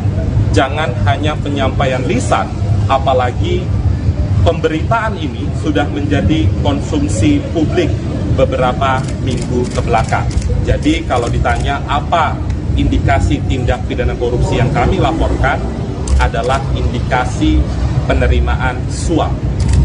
Lagi-lagi karena itu masih indikasi, karena punya keterbatasan kami sebagai organisasi masyarakat sipil, kami serahkan kepada KPK untuk menelusuri kebenaran penerimaan kickback oleh seorang penyelenggara negara di Kementerian Pertahanan. Gitu. Cukup ya? Aku tambah gini ya. Pertanyaan sederhana kita kembalikan. Ada nggak satu data dan dokumen yang dibuka pada saat konversi kemarin? Ada. Ya, kalau dalilnya rahasia, segala sesuatu yang dibatalkan udah bukan rahasia lagi kan gitu ya. Kalau rahasia, maka barangnya juga nggak tahu apa. Ini kan tahu barangnya adalah pesawat miras. Berarti barang yang sama kayak pengadaan gorden, ubin, kursi, laptop, printer dan segala macamnya yang seharusnya dibuka. Tapi kami nggak melihat itu dibuka sama sekali. Itu satu. Yang kedua, KPK ini punya direktorat yang namanya koordinasi dan supervisi. Dia bekerja sama dengan lembaga-lembaga negara antar kementerian dan lembaga. Jadi tanpa perlu ada laporan, Kemenhan bisa datang ke KPK berkoordinasi untuk saling cross-check dokumentasi, bukan konvers lalu membuat sebuah cerita yang datanya dan dokumennya juga nggak dibuka kemana-mana. Nah hari ini kami meminta KPK, kenapa dia punya kewenangan? Kami nggak punya kewenangan memaksa. KPK punya kewenangan memeriksa, membuka data dan menguji kebenaran data itu. Nah ini adalah pemantik supaya apa? Supaya yang diperdebatkan di level politik ini konkret di hadapan masyarakat, apakah sebuah tindak pidana atau bukan. Jadi kita tidak perlu ribut-ribut di medsos, tidak perlu lagi berpendapat ini segala macam karena sudah ada instansi yang berwenang. Mari kita rujuk apa yang dilakukan oleh instansi yang berwenang, yaitu KPK. Gitu. Mungkin skandal soal miris, nanti maksudnya bisa jelaskan kenapa miris itu sejak 2023 kontraknya persoalan dan masalah penggunaan miris. Saya jelasin itu maksud pihak ketiga dan apa ya tadi Bang? Miris dari awal. Pertama, teman-teman perlu diketahui bahwa miris itu, saya Hussein, saya dari Imparsial. Pertama, perlu diketahui oleh publik bahwa pesawat miris itu adalah pesawat yang bekas, ya, dibeli pada tahun 90-an, dia dibuat tahun 96-97, kemudian dibeli oleh Qatar, dan pada tahun 2003 dia sudah dijajakan kepada India dan India menolak dengan alasan teknis, kemudian harga yang mahal dan lain sebagainya. Jadi ada problem di pesawat itu, dan memang sejak tahun 2003 sudah dijajakan ke negara-negara termasuk India.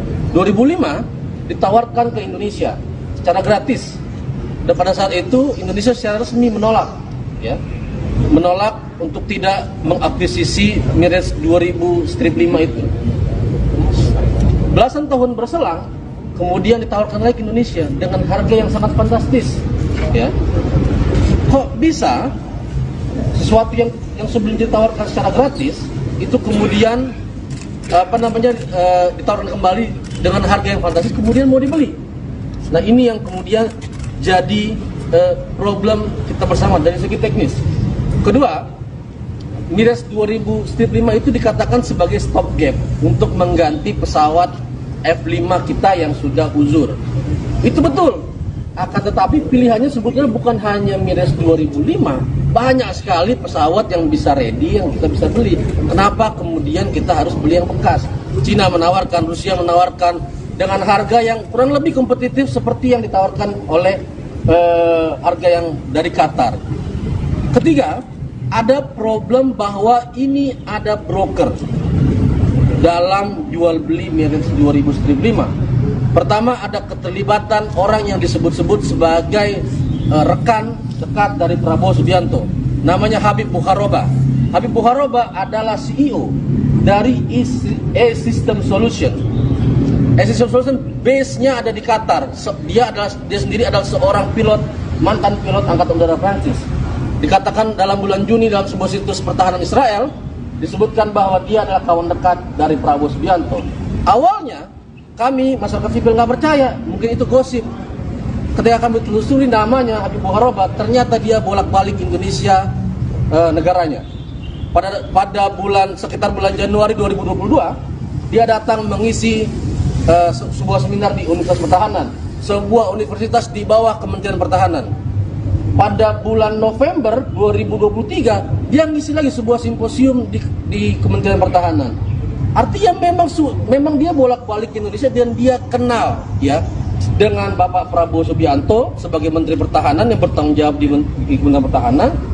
Dan dugaan inilah yang kemudian mesti kita bongkar, adanya broker ini. Kedua, selain ada E-System Solution tadi, ada broker kedua. Jadi ada dua broker, saudara-saudara. Ada E-System Solution, ada Excalibur International, sebuah perusahaan broker dari Cekoslovakia.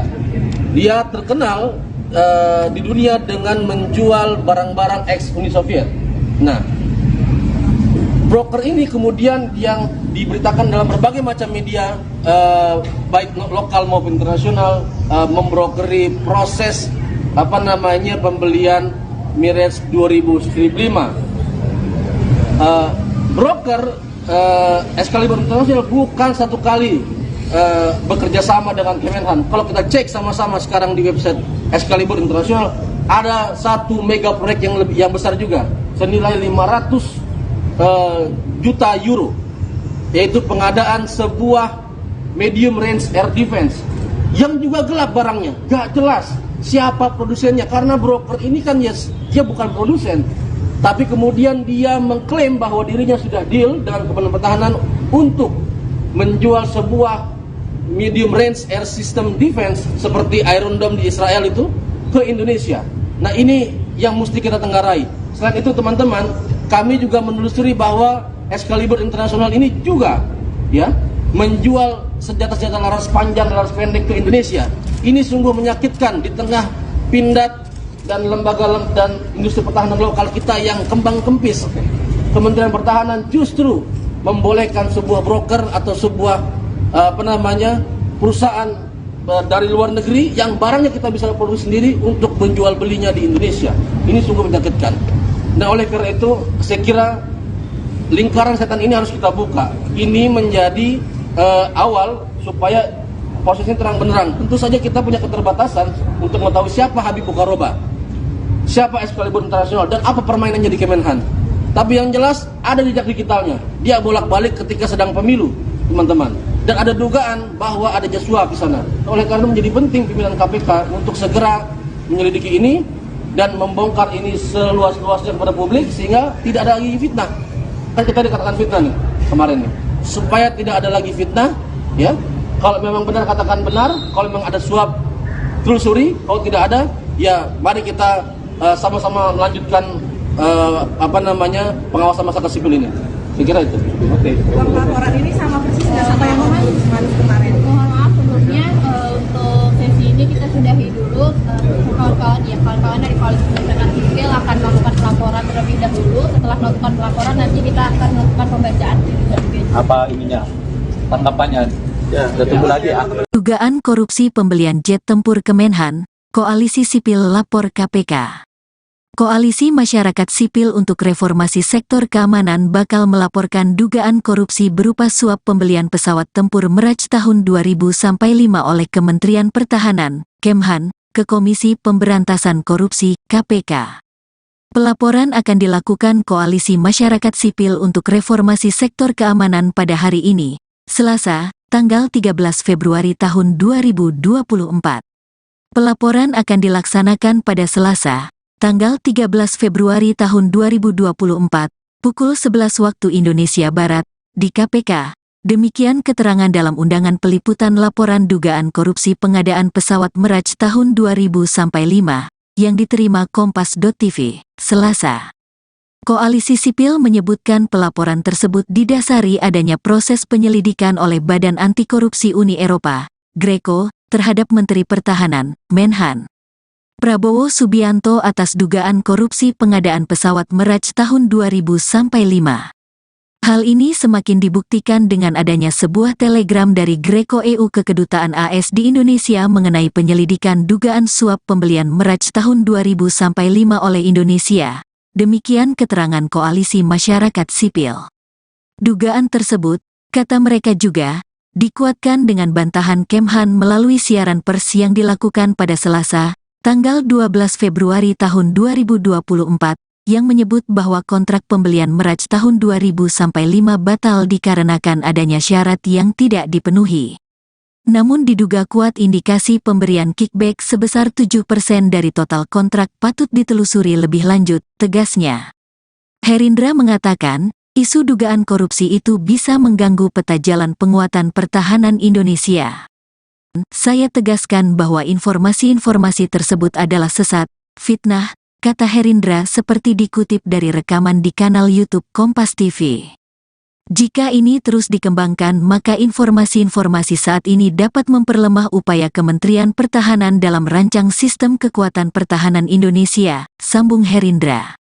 Adapun Koalisi Masyarakat Sipil Koalisi Masyarakat untuk Reformasi Sektor Keamanan yang tergabung dalam pelaporan tersebut yakni Perhimpunan Bantuan Hukum dan Hak Asasi Manusia, PBHI, Imparsial, Indonesia Corruption Watch, ICW, Transparency International Indonesia, TII. Kemudian Sentra Inisiatif, Elsam, Walhi Nasional, Setara Institute, HRWG, Lingkar Madani, dan Kontras. Ya, Assalamualaikum warahmatullahi wabarakatuh. Selamat siang teman-teman jurnalis, terima kasih sudah hadir. Hari ini ya Koalisi Masyarakat Sipil untuk Reformasi Keamanan ya berencana untuk melakukan pelaporan atau pengaduan dugaan tindak pidana korupsi dalam hal pembelian pesawat Mirage 2005 sebagaimana ramai dibicarakan. Laporan sudah kami siapkan dengan mengumpulkan informasi-informasi, mengumpulkan dokumentasi-dokumentasi yang menurut kami cukup untuk menjadi pijakan bagi KPK dalam mengusut sesuai dengan kewenangan yang dimilikinya. Jadi apakah nantinya informasi dokumentasi yang kita sampaikan valid atau tidak, tentu KPK yang lebih berwenang untuk menyatakan itu, KPK yang lebih berwenang untuk menelusuri lebih lanjut, KPK yang lebih berwenang untuk menentukan apakah pembelian Mirage ini masuk dalam kategori dugaan tindak pidana korupsi atau tidak. Semata-mata tujuannya, karena ini kaitannya dengan anggaran negara, tentu untuk membuat masalah ini menjadi clean and clear, bukan menjadi perdebatan di ruang politik belaka yang tidak berujung apa-apa dan tidak memberikan manfaat apapun bagi rakyat Indonesia, tetapi melalui proses yang formil dengan kanal yang resmi dan proses yang reliable melalui instansi pemerintah yang bernama Komisi Pemberantasan Korupsi Republik Indonesia atau KPK RI. Itu pembuka dari saya, mungkin ada tambahan dari Mas Danang. Ya, kasus ini sebetulnya, kasus seperti ini bukan hal yang baru bagi KPK. Jadi sebelumnya ada berbagai kasus di KPK yang ditangani berdasarkan informasinya dari kasus korupsi yang terungkap di luar negeri. Ya. Jadi saya kira KPK tidak bisa terlalu lama menunggu ya, mesti harus proaktif bekerja sama dengan penyidik dari Uni Eropa. Ini sama seperti misalnya dulu kasus Garuda kan munculnya bukan di sini, ya. Informasinya muncul di Inggris gitu kan, dan juga ada banyak kasus lain. Oleh karena itu kemudian saya kira KPK harus mulai bergerak melakukan penyelidikan, bekerja sama mengumpulkan informasi awal agar kemudian bisa ditingkatkan menjadi statusnya menjadi penyidikan. Pembelian itu dikatakan batal, tapi kan batal dan ditunda itu kan beda tipis 11-12 kan. Karena dari informasi baca kawan yang Yang bocor itu kan sebetulnya ini hanya penundaan saja sampai menunggu proses politik proses. Apapun itu, tapi indikasi awal terjadinya tindak pidana korupsi dan dugaan penyuapan ini mestinya ini harus menjadi perhatian bagi KPK untuk segera mulai penyelidikan. Mungkin Kurnia bisa ini detail ini substansinya. Iya, sebenarnya teman-teman pada hari ini apa yang dikerjakan oleh koalisi masyarakat sipil ini dijamin oleh peraturan perundang-undangan.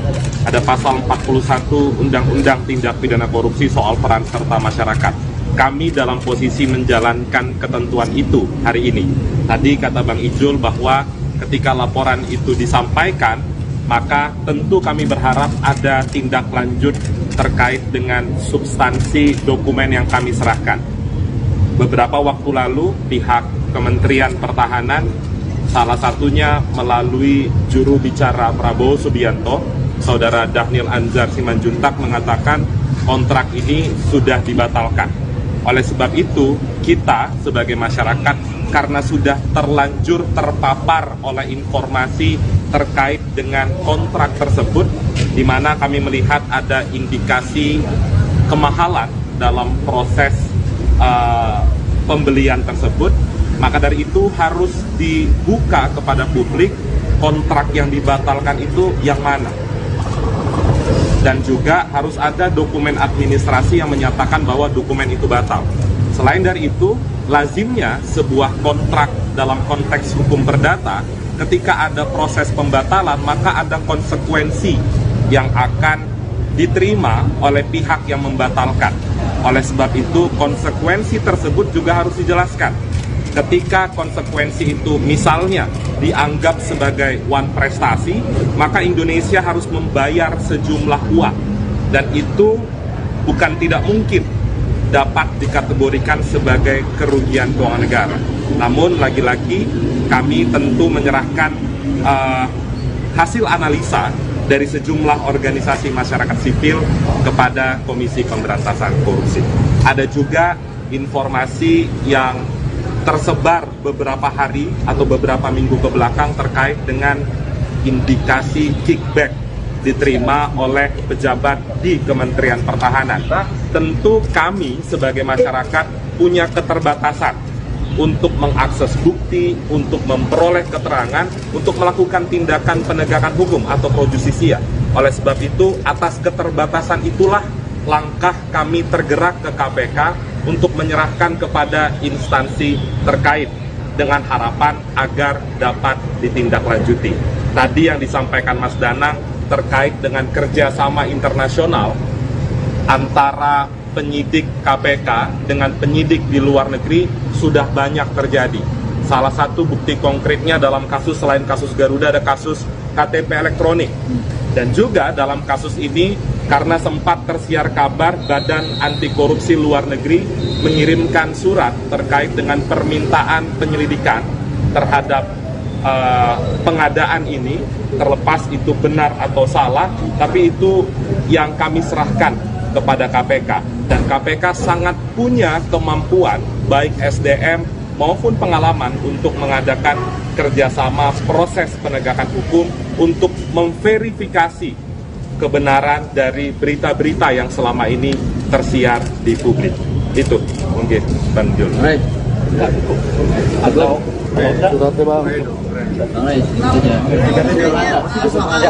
mau tanya soal yang 7% kickback itu, apakah informasinya sudah digali lebih dalam dari informan tertentu atau memang yang dari informasi beredar saja terus dikasih ke KPK? Iya, sejauh ini tadi karena kami punya keterbatasan untuk mengakses dokumen, mendapatkan keterangan dari pihak terkait, maka dari itu kami limpahkan dokumen-dokumen yang tercecer di publik itu melalui kanal-kanal pemberitaan kepada KPK. Karena mereka yang punya kewenangan berdasarkan pasal 11 Undang-Undang KPK untuk menelusuri apakah ada dugaan tindak pidana korupsi atau tidak. Itu. Ini kan sebenarnya namanya udah lama ya Bang, kalau dinilai gerakan ini itu politis gitu karena bentar lagi pemilu. Kami sudah menjelaskan tadi ada dua pasal yang kami gunakan. Satu, pasal 41 Undang-Undang Tipikor tentang peran serta masyarakat. Kemudian pasal 11 Undang-Undang KPK terkait dengan fungsi keberadaan KPK. Dalam 2 pasal itu tidak disebutkan tentang aspek politis sedikit pun. Jadi tentu kami tidak berharap pihak-pihak terkait itu menyudutkan atau memberikan atau melabelisasi gerakan ini adalah gerakan politik. Karena ini adalah lembaga penegak hukum dan ini sebenarnya proses pelaporan biasa saja. Kami sebagai masyarakat ingin mengetahui apakah informasi yang beredar di tengah masyarakat ada dugaan tindak pidana korupsi atau tidak. Maka dari itu kami serahkan kepada KPK. Saya tambahin sedikit, karena ini pertanyaan konsekuensi ya, karena ngomongin durasi, ngomongin timeline. Kalau gitu saya ajak teman-teman mundur ke 2020. Ketika itu Presiden Joko Widodo menyarankan anggaran fantastis untuk Kementerian Pertahanan 1.700 triliun lebih. Lalu kami coba telusuri apa breakdown programnya, tidak jelas. Kebutuhannya untuk apa juga belum jelas. Dan justifikasinya sebesar itu, sepantas itu apa, tidak jelas. Nah, runutan dari tahun 2020 itu sampai sekarang itu masih berlanjut. Kita tidak akan berhenti juga pasca besok nyoblos, enggak.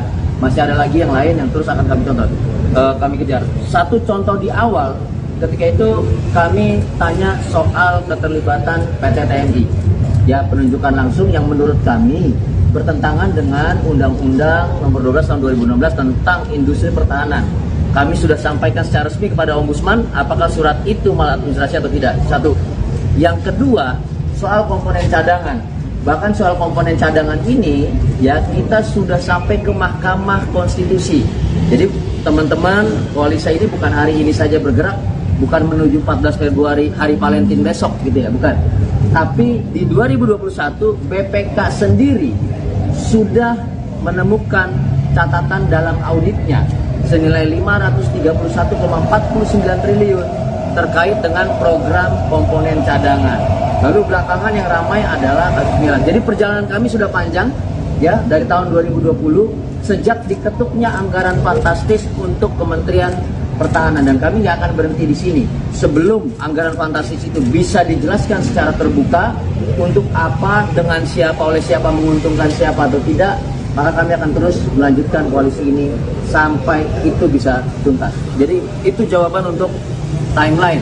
Tidak ada urusannya dengan pemilu, tidak ada urusannya dengan kepentingan politik gitu. Pak, kemarin kan dari Kemen kan sudah stop Kartu dan menyebutkan bahwa memang belum ada uang negara yang keluar karena dibatalkan gitu. Jadi kasus korupsinya kira-kira ada di mana? Karena kan uang negara belum ada yang keluar. Mau dana atau punya? Kurnia. Ya, kasus korupsinya. Kan kemarin Nanti aku tambahin. Menerima dia atau janji? Oke, yang kami turut sampaikan kepada KPK adalah terkait dengan pemberitaan yang menyebutkan ada kickback yang diterima oleh seorang penyelenggara negara di Kementerian Pertahanan. Kemudian kalau terkait dengan belum ada dana negara yang keluar, satu, kemudian yang kedua kontrak sudah dibatalkan, tentu kita sebagai masyarakat berhak untuk bertanya, kalau tidak ada dana yang dikeluarkan, bagaimana proses perumusan sampai pada titik untuk melakukan atau rencana pembelian sejumlah pesawat. Tadi soal kontrak sudah dibatalkan, mana bukti kontrak yang sudah dibatalkan itu, tolong juga tunjukkan. Jangan hanya penyampaian lisan, apalagi pemberitaan ini sudah menjadi konsumsi publik beberapa minggu ke belakang. Jadi kalau ditanya apa indikasi tindak pidana korupsi yang kami laporkan, adalah indikasi penerimaan suap. Lagi-lagi karena itu masih indikasi, karena punya keterbatasan kami sebagai organisasi masyarakat sipil, kami serahkan kepada KPK untuk menelusuri kebenaran penerimaan kickback oleh seorang penyelenggara negara di Kementerian Pertahanan. Gitu. Cukup ya? Aku tambahin gini ya. Pertanyaan sederhana kita kembalikan. Ada nggak satu data dan dokumen yang dibuka pada saat konversi kemarin? Ada. Ya, kalau dalilnya rahasia, segala sesuatu yang dibatalkan udah bukan rahasia lagi kan gitu ya. Kalau rahasia, maka barangnya juga nggak tahu apa. Ini kan tahu barangnya adalah pesawat Miras. Berarti barang yang sama kayak pengadaan gorden, ubin, kursi, laptop, printer dan segala macamnya yang seharusnya dibuka. Tapi kami nggak melihat itu dibuka sama sekali. Itu satu. Yang kedua, KPK ini punya direktorat yang namanya koordinasi dan supervisi. Dia bekerja sama dengan lembaga-lembaga negara antar kementerian dan lembaga. Jadi tanpa perlu ada laporan, Kemenhan bisa datang ke KPK berkoordinasi untuk saling cross check dokumentasi, bukan konvers lalu membuat sebuah cerita yang datanya dan dokumennya juga nggak dibuka kemana-mana. Nah hari ini kami meminta KPK, kenapa? Dia punya kewenangan, kami nggak punya kewenangan memaksa.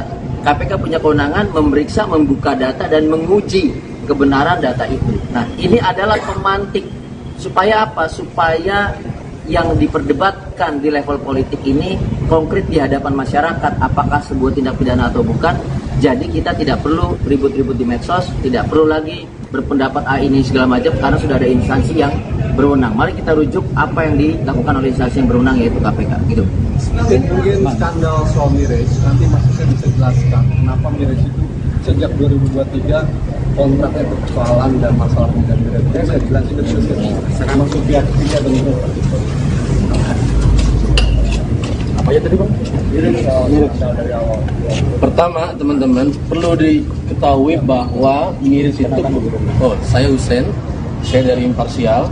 Pertama, perlu diketahui oleh publik bahwa pesawat Miras itu adalah pesawat yang bekas, ya, dibeli pada tahun 90-an, dia dibuat tahun 96-97, kemudian dibeli oleh Qatar, dan pada tahun 2003, dia sudah dijajakan kepada India dan India menolak dengan alasan teknis, kemudian harga yang mahal dan lain sebagainya.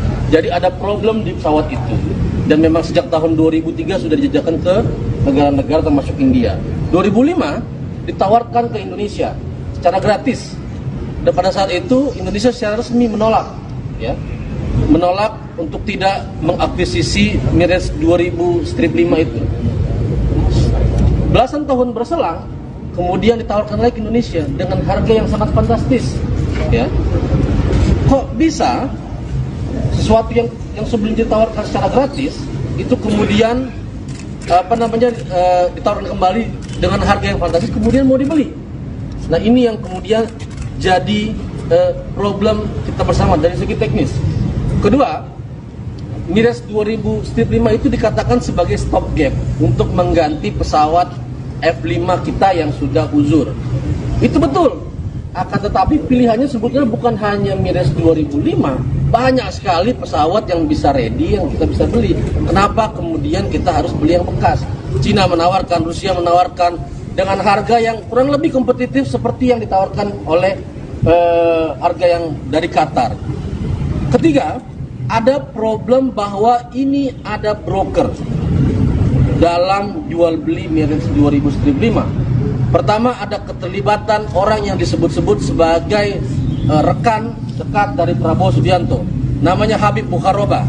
Habib Bukharoba adalah CEO dari E-System Solution. E-System Solution base-nya ada di Qatar. Dia sendiri adalah seorang mantan pilot Angkatan Udara Prancis. Dikatakan dalam bulan Juni dalam sebuah situs pertahanan Israel disebutkan bahwa dia adalah kawan dekat dari Prabowo Subianto. Awalnya kami masyarakat sipil nggak percaya, mungkin itu gosip. Ketika kami telusuri namanya Habib Bukharoba, ternyata dia bolak-balik Indonesia negaranya. Pada sekitar bulan Januari 2022, dia datang mengisi sebuah seminar di Universitas Pertahanan, sebuah universitas di bawah Kementerian Pertahanan. Pada bulan November 2023 dia ngisi lagi sebuah simposium di Kementerian Pertahanan. Artinya memang dia bolak-balik Indonesia dan dia kenal, ya, dengan Bapak Prabowo Subianto sebagai Menteri Pertahanan yang bertanggung jawab di Kementerian Pertahanan. Dan dugaan inilah yang kemudian mesti kita bongkar, adanya broker ini. Kedua, selain ada E-System Solution tadi, ada broker kedua. Jadi ada dua broker, saudara-saudara. Ada E-System Solution, ada Excalibur International, sebuah perusahaan broker dari Cekoslovakia. Dia terkenal di dunia dengan menjual barang-barang ex Uni Soviet. Nah, broker ini kemudian yang diberitakan dalam berbagai macam media, baik lokal maupun internasional, membrokeri proses pembelian Mirage 2005. Broker Excalibur International bukan satu kali bekerja sama dengan Kemenhan. Kalau kita cek sama-sama sekarang di website Excalibur International, ada satu mega proyek yang besar juga, senilai 500 juta euro, yaitu pengadaan sebuah medium range air defense yang juga gelap barangnya, gak jelas siapa produsennya, karena broker ini kan dia bukan produsen, tapi kemudian dia mengklaim bahwa dirinya sudah deal dengan Kementerian Pertahanan untuk menjual sebuah medium range air system defense seperti Iron Dome di Israel itu ke Indonesia. Nah, ini yang mesti kita tenggarai. Selain itu teman-teman, kami juga menelusuri bahwa Excalibur International ini juga menjual senjata-senjata laras panjang, laras pendek ke Indonesia. Ini sungguh menyakitkan di tengah pindad dan lembaga dan industri pertahanan lokal kita yang kembang kempis. Kementerian Pertahanan justru membolehkan sebuah broker atau sebuah perusahaan dari luar negeri yang barangnya kita bisa produksi sendiri untuk menjual belinya di Indonesia. Ini sungguh menyakitkan. Nah, oleh karena itu saya kira lingkaran setan ini harus kita buka. Ini menjadi awal supaya prosesnya terang benderang. Tentu saja kita punya keterbatasan untuk mengetahui siapa Habib Bukaroba, siapa Excalibur International, dan apa permainannya di Kemenhan. Tapi yang jelas ada jejak digitalnya. Dia bolak-balik ketika sedang pemilu, teman-teman. Dan ada dugaan bahwa ada suap di sana. Oleh karena itu menjadi penting pimpinan KPK untuk segera menyelidiki ini dan membongkar ini seluas-luasnya kepada publik sehingga tidak ada lagi fitnah. Kan kita dikatakan fitnah nih kemarin nih. Supaya tidak ada lagi fitnah, ya. Kalau memang benar katakan benar, kalau memang ada suap telusuri, kalau tidak ada, ya mari kita sama-sama melanjutkan pengawasan masyarakat sipil ini. Saya kira itu. Oke. Uang laporan ini sama persis dengan apa yang kemarin. Mohon maaf sebelumnya untuk sesi ini kita sudahi dulu. Kawan-kawan dari Koalisi Masyarakat Sipil akan melakukan pelaporan terlebih dahulu. Setelah melakukan pelaporan nanti kita akan melakukan pembacaan. Apa ininya? Tanggapannya? Ya, tunggu lagi ya. Dugaan korupsi pembelian jet tempur Kemenhan, Koalisi Sipil lapor KPK. Koalisi Masyarakat Sipil untuk Reformasi Sektor Keamanan bakal melaporkan dugaan korupsi berupa suap pembelian pesawat tempur Mirage tahun 2005 oleh Kementerian Pertahanan, Kemhan, ke Komisi Pemberantasan Korupsi, KPK. Pelaporan akan dilakukan Koalisi Masyarakat Sipil untuk Reformasi Sektor Keamanan pada hari ini, Selasa, tanggal 13 Februari tahun 2024. Pelaporan akan dilaksanakan pada Selasa, tanggal 13 Februari tahun 2024, pukul 11 waktu Indonesia Barat, di KPK. Demikian keterangan dalam undangan peliputan laporan dugaan korupsi pengadaan pesawat Mirage tahun 2005, yang diterima Kompas.tv, Selasa. Koalisi Sipil menyebutkan pelaporan tersebut didasari adanya proses penyelidikan oleh Badan Anti Korupsi Uni Eropa, Greco, terhadap Menteri Pertahanan, Menhan Prabowo Subianto atas dugaan korupsi pengadaan pesawat Mirage tahun 2005. Hal ini semakin dibuktikan dengan adanya sebuah telegram dari Greco EU ke Kedutaan AS di Indonesia mengenai penyelidikan dugaan suap pembelian Mirage tahun 2005 oleh Indonesia. Demikian keterangan Koalisi Masyarakat Sipil. Dugaan tersebut, kata mereka juga, dikuatkan dengan bantahan Kemhan melalui siaran pers yang dilakukan pada Selasa, tanggal 12 Februari tahun 2024, yang menyebut bahwa kontrak pembelian Mirage tahun 2005 batal dikarenakan adanya syarat yang tidak dipenuhi. Namun diduga kuat indikasi pemberian kickback sebesar 7% dari total kontrak patut ditelusuri lebih lanjut, tegasnya. Herindra mengatakan, isu dugaan korupsi itu bisa mengganggu peta jalan penguatan pertahanan Indonesia. Saya tegaskan bahwa informasi-informasi tersebut adalah sesat, fitnah, kata Herindra seperti dikutip dari rekaman di kanal YouTube Kompas TV. Jika ini terus dikembangkan maka informasi-informasi saat ini dapat memperlemah upaya Kementerian Pertahanan dalam merancang sistem kekuatan pertahanan Indonesia, sambung Herindra.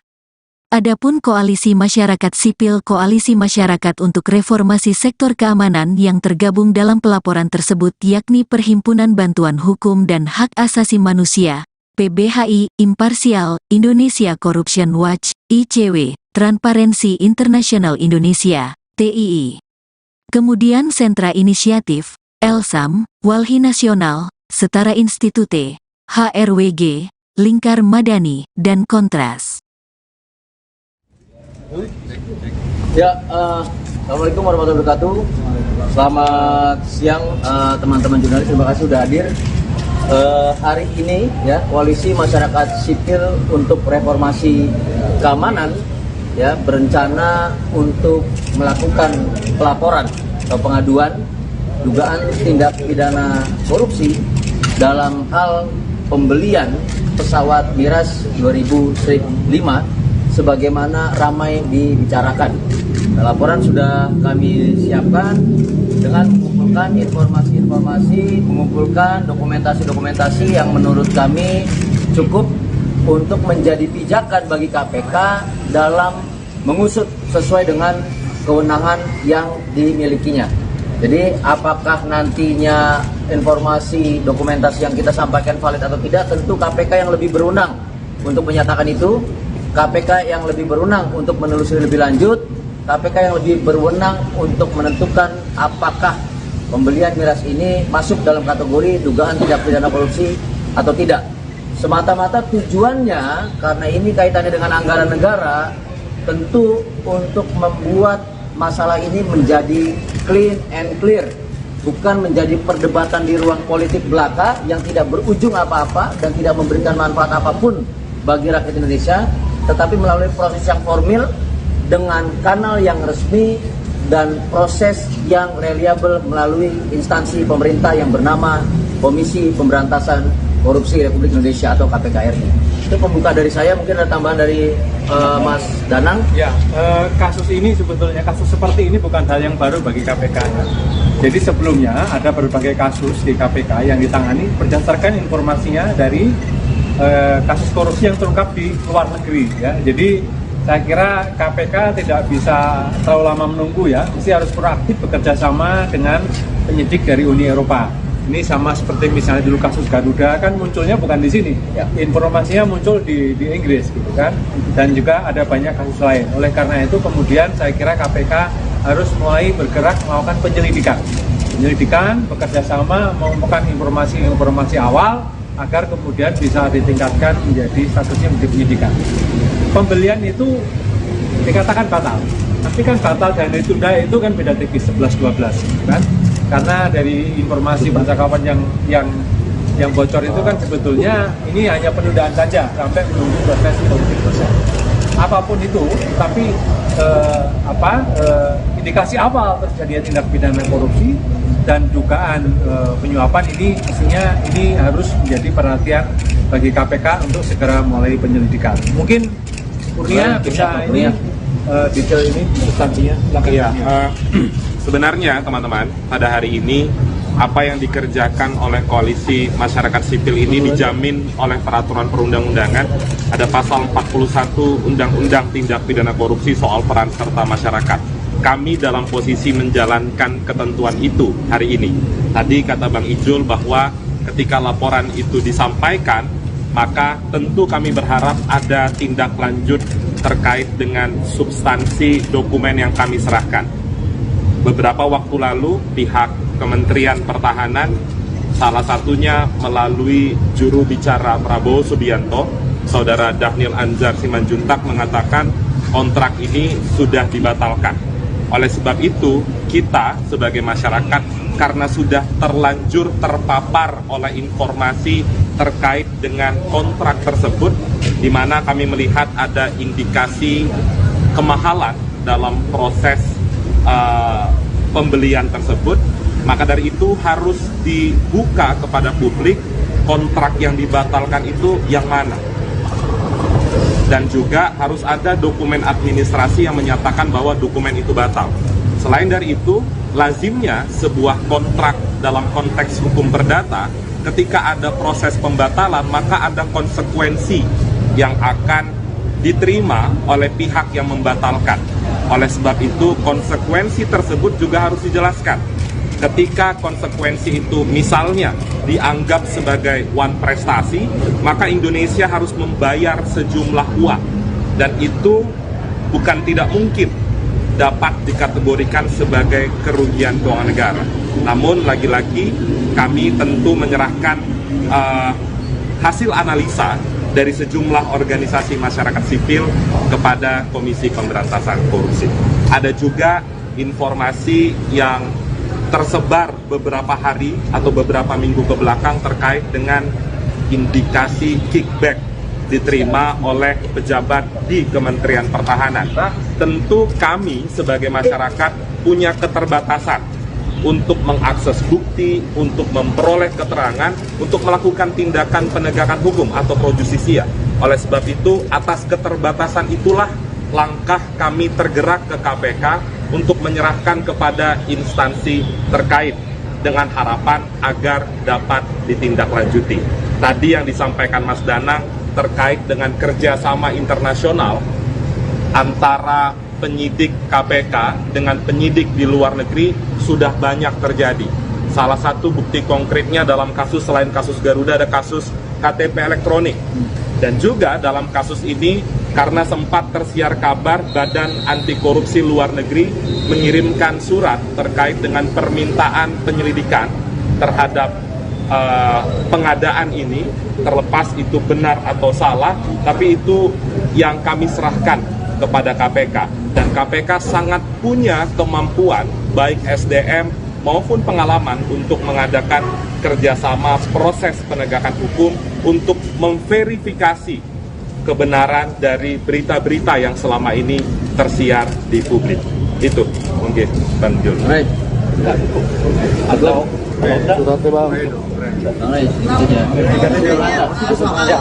mau tanya soal yang 7% kickback itu, apakah informasinya sudah digali lebih dalam dari informan tertentu atau memang yang dari informasi beredar saja terus dikasih ke KPK? Iya, sejauh ini tadi karena kami punya keterbatasan untuk mengakses dokumen, mendapatkan keterangan dari pihak terkait, maka dari itu kami limpahkan dokumen-dokumen yang tercecer di publik itu melalui kanal-kanal pemberitaan kepada KPK. Karena mereka yang punya kewenangan berdasarkan pasal 11 Undang-Undang KPK untuk menelusuri apakah ada dugaan tindak pidana korupsi atau tidak. Gitu. Ini kan sebenarnya namanya udah lama ya Bang, kalau dinilai gerakan ini itu politis gitu karena bentar lagi pemilu gitu. Kami sudah menjelaskan tadi ada dua pasal yang kami gunakan. Satu, pasal 41 Undang-Undang Tipikor tentang peran serta masyarakat. Kemudian pasal 11 Undang-Undang KPK terkait dengan fungsi keberadaan KPK. Dalam dua pasal itu tidak disebutkan tentang aspek politis sedikit pun. Jadi tentu kami tidak berharap pihak-pihak terkait itu menyudutkan atau memberikan atau melabelisasi gerakan ini adalah gerakan politik. Karena ini adalah lembaga penegak hukum dan ini sebenarnya proses pelaporan biasa saja. Kami sebagai masyarakat ingin mengetahui apakah informasi yang beredar di tengah masyarakat ada dugaan tindak pidana korupsi atau tidak. Maka dari itu kami serahkan kepada KPK. Saya tambahin sedikit karena ini pertanyaan konsekuensi ya, karena ngomongin durasi, ngomongin timeline. Kalau gitu saya ajak teman-teman mundur ke 2020. Ketika itu Presiden Joko Widodo menyarankan anggaran fantastis untuk Kementerian Pertahanan 1.700 triliun lebih. Lalu kami coba telusuri apa breakdown programnya, tidak jelas. Kebutuhannya untuk apa juga belum jelas. Dan justifikasinya sebesar itu, sepantas itu apa, tidak jelas. Nah, runutan dari tahun 2020 itu sampai sekarang itu masih berlanjut. Kita tidak akan berhenti juga pasca besok nyoblos, enggak. Masih ada lagi yang lain yang terus akan kami contoh, kami kejar. Satu contoh di awal, ketika itu kami tanya soal keterlibatan PT TNI. Ya, penunjukan langsung yang menurut kami bertentangan dengan Undang-Undang Nomor 12 Tahun 2016 tentang Industri Pertahanan. Kami sudah sampaikan secara resmi kepada Ombudsman apakah surat itu maladministrasi atau tidak. Satu. Yang kedua, soal komponen cadangan. Bahkan soal komponen cadangan ini ya kita sudah sampai ke Mahkamah Konstitusi. Jadi teman-teman koalisi ini bukan hari ini saja bergerak, bukan menuju 14 Februari hari Valentine besok gitu ya, bukan. Tapi di 2021 BPK sendiri sudah menemukan catatan dalam auditnya senilai 531,49 triliun terkait dengan program komponen cadangan. Lalu belakangan yang ramai adalah kasus miras. Jadi perjalanan kami sudah panjang ya dari tahun 2020 sejak diketuknya anggaran fantastis untuk Kementerian Pertahanan, dan kami nggak akan berhenti di sini sebelum anggaran fantastis itu bisa dijelaskan secara terbuka untuk apa, dengan siapa, oleh siapa, menguntungkan siapa atau tidak, maka kami akan terus melanjutkan koalisi ini sampai itu bisa tuntas. Jadi itu jawaban untuk timeline. Tidak ada urusannya dengan pemilu, tidak ada urusannya dengan kepentingan politik gitu. Pak, kemarin kan dari Kemen kan sudah stop Kartu dan menyebutkan bahwa memang belum ada uang negara yang keluar karena dibatalkan gitu. Jadi kasus korupsinya kira-kira ada di mana? Karena kan uang negara belum ada yang keluar. Mau dana atau ya? Kurnia, ya. Kasus korupsinya. Kan kemarin Nanti aku tambahin. Terima dia terjanji. Oke, yang kami turut sampaikan kepada KPK adalah terkait dengan pemberitaan yang menyebutkan ada kickback yang diterima oleh seorang penyelenggara negara di Kementerian Pertahanan. Kemudian kalau terkait dengan belum ada dana negara yang keluar, satu, kemudian yang kedua kontrak sudah dibatalkan, tentu kita sebagai masyarakat berhak untuk bertanya, kalau tidak ada dana yang dikeluarkan, bagaimana proses perumusan sampai pada titik untuk melakukan atau rencana pembelian sejumlah pesawat. Tadi soal kontrak sudah dibatalkan, mana bukti kontrak yang sudah dibatalkan itu, tolong juga tunjukkan. Jangan hanya penyampaian lisan, apalagi pemberitaan ini sudah menjadi konsumsi publik beberapa minggu ke belakang. Jadi kalau ditanya apa indikasi tindak pidana korupsi yang kami laporkan, adalah indikasi penerimaan suap. Lagi-lagi karena itu masih indikasi, karena punya keterbatasan kami sebagai organisasi masyarakat sipil, kami serahkan kepada KPK untuk menelusuri kebenaran penerimaan kickback oleh seorang penyelenggara negara di Kementerian Pertahanan. Gitu. Cukup ya? Aku tambahin gini ya. Pertanyaan sederhana kita kembalikan. Ada nggak satu data dan dokumen yang dibuka pada saat konversi kemarin? Ada. Ya, kalau dalilnya rahasia, segala sesuatu yang dibatalkan udah bukan rahasia lagi kan gitu ya. Kalau rahasia, maka barangnya juga nggak tahu apa. Ini kan tahu barangnya adalah pesawat miras. Berarti barang yang sama kayak pengadaan gorden, ubin, kursi, laptop, printer dan segala macamnya yang seharusnya dibuka. Tapi kami nggak melihat itu dibuka sama sekali. Itu satu. Yang kedua, KPK ini punya direktorat yang namanya koordinasi dan supervisi. Dia bekerja sama dengan lembaga-lembaga negara antar kementerian dan lembaga. Jadi tanpa perlu ada laporan, Kemenhan bisa datang ke KPK berkoordinasi untuk saling cross check dokumentasi, bukan konvers lalu membuat sebuah cerita yang datanya dan dokumennya juga nggak dibuka kemana-mana. Nah hari ini kami meminta KPK, kenapa? Dia punya kewenangan, kami nggak punya kewenangan memaksa. KPK punya kewenangan memeriksa, membuka data dan menguji kebenaran data itu. Nah ini adalah pemantik supaya apa? Supaya yang diperdebatkan di level politik ini konkret di hadapan masyarakat, apakah sebuah tindak pidana atau bukan. Jadi kita tidak perlu ribut-ribut di medsos, tidak perlu lagi berpendapat ini segala macam karena sudah ada instansi yang berwenang. Mari kita rujuk apa yang dilakukan oleh instansi yang berwenang, yaitu KPK. Gitu. Mungkin skandal soal miras, nanti maksudnya bisa jelaskan kenapa miras itu sejak 2023 kontraknya persoalan dan masalah pembelian miras. Saya jelasin itu maksud pihak ketiga dan itu. Apa ya tadi Bang? Miras dari awal. Pertama, teman-teman, perlu diketahui bahwa miras itu, saya Husein, saya dari Imparsial. Pertama, perlu diketahui oleh publik bahwa pesawat miras itu adalah pesawat yang bekas, ya. Dibeli pada tahun 90-an, dia dibuat tahun 96-97, kemudian dibeli oleh Qatar Dan pada tahun 2003 dia sudah dijajakan kepada India dan India menolak dengan alasan teknis, kemudian harga yang mahal dan lain sebagainya. Jadi ada problem di pesawat itu. Dan memang sejak tahun 2003 sudah dijajakan ke negara-negara termasuk India. 2005 ditawarkan ke Indonesia secara gratis. Dan pada saat itu Indonesia secara resmi menolak, ya. Menolak untuk tidak mengakuisisi Mirage 2000-5 itu. Belasan tahun berselang, kemudian ditawarkan lagi ke Indonesia dengan harga yang sangat fantastis, ya. Kok bisa sesuatu yang sebelum ditawarkan secara gratis itu kemudian ditawarkan kembali dengan harga yang fantastis kemudian mau dibeli. Nah, ini yang kemudian jadi problem kita bersama dari segi teknis. Kedua, Mirage 2000-5 itu dikatakan sebagai stopgap untuk mengganti pesawat F5 kita yang sudah uzur. Itu betul. Akan tetapi pilihannya sebetulnya bukan hanya Mirage 2005, banyak sekali pesawat yang bisa ready yang kita bisa beli. Kenapa kemudian kita harus beli yang bekas? Cina menawarkan, Rusia menawarkan dengan harga yang kurang lebih kompetitif seperti yang ditawarkan oleh harga yang dari Qatar. Ketiga, ada problem bahwa ini ada broker dalam jual beli Mirage 2000-5. Pertama, ada keterlibatan orang yang disebut-sebut sebagai rekan dekat dari Prabowo Subianto, namanya Habib Bukharoba. Habib Bukharoba adalah CEO dari E-System Solution. E-System Solution base-nya ada di Qatar. Dia sendiri adalah seorang mantan pilot Angkatan Udara Prancis.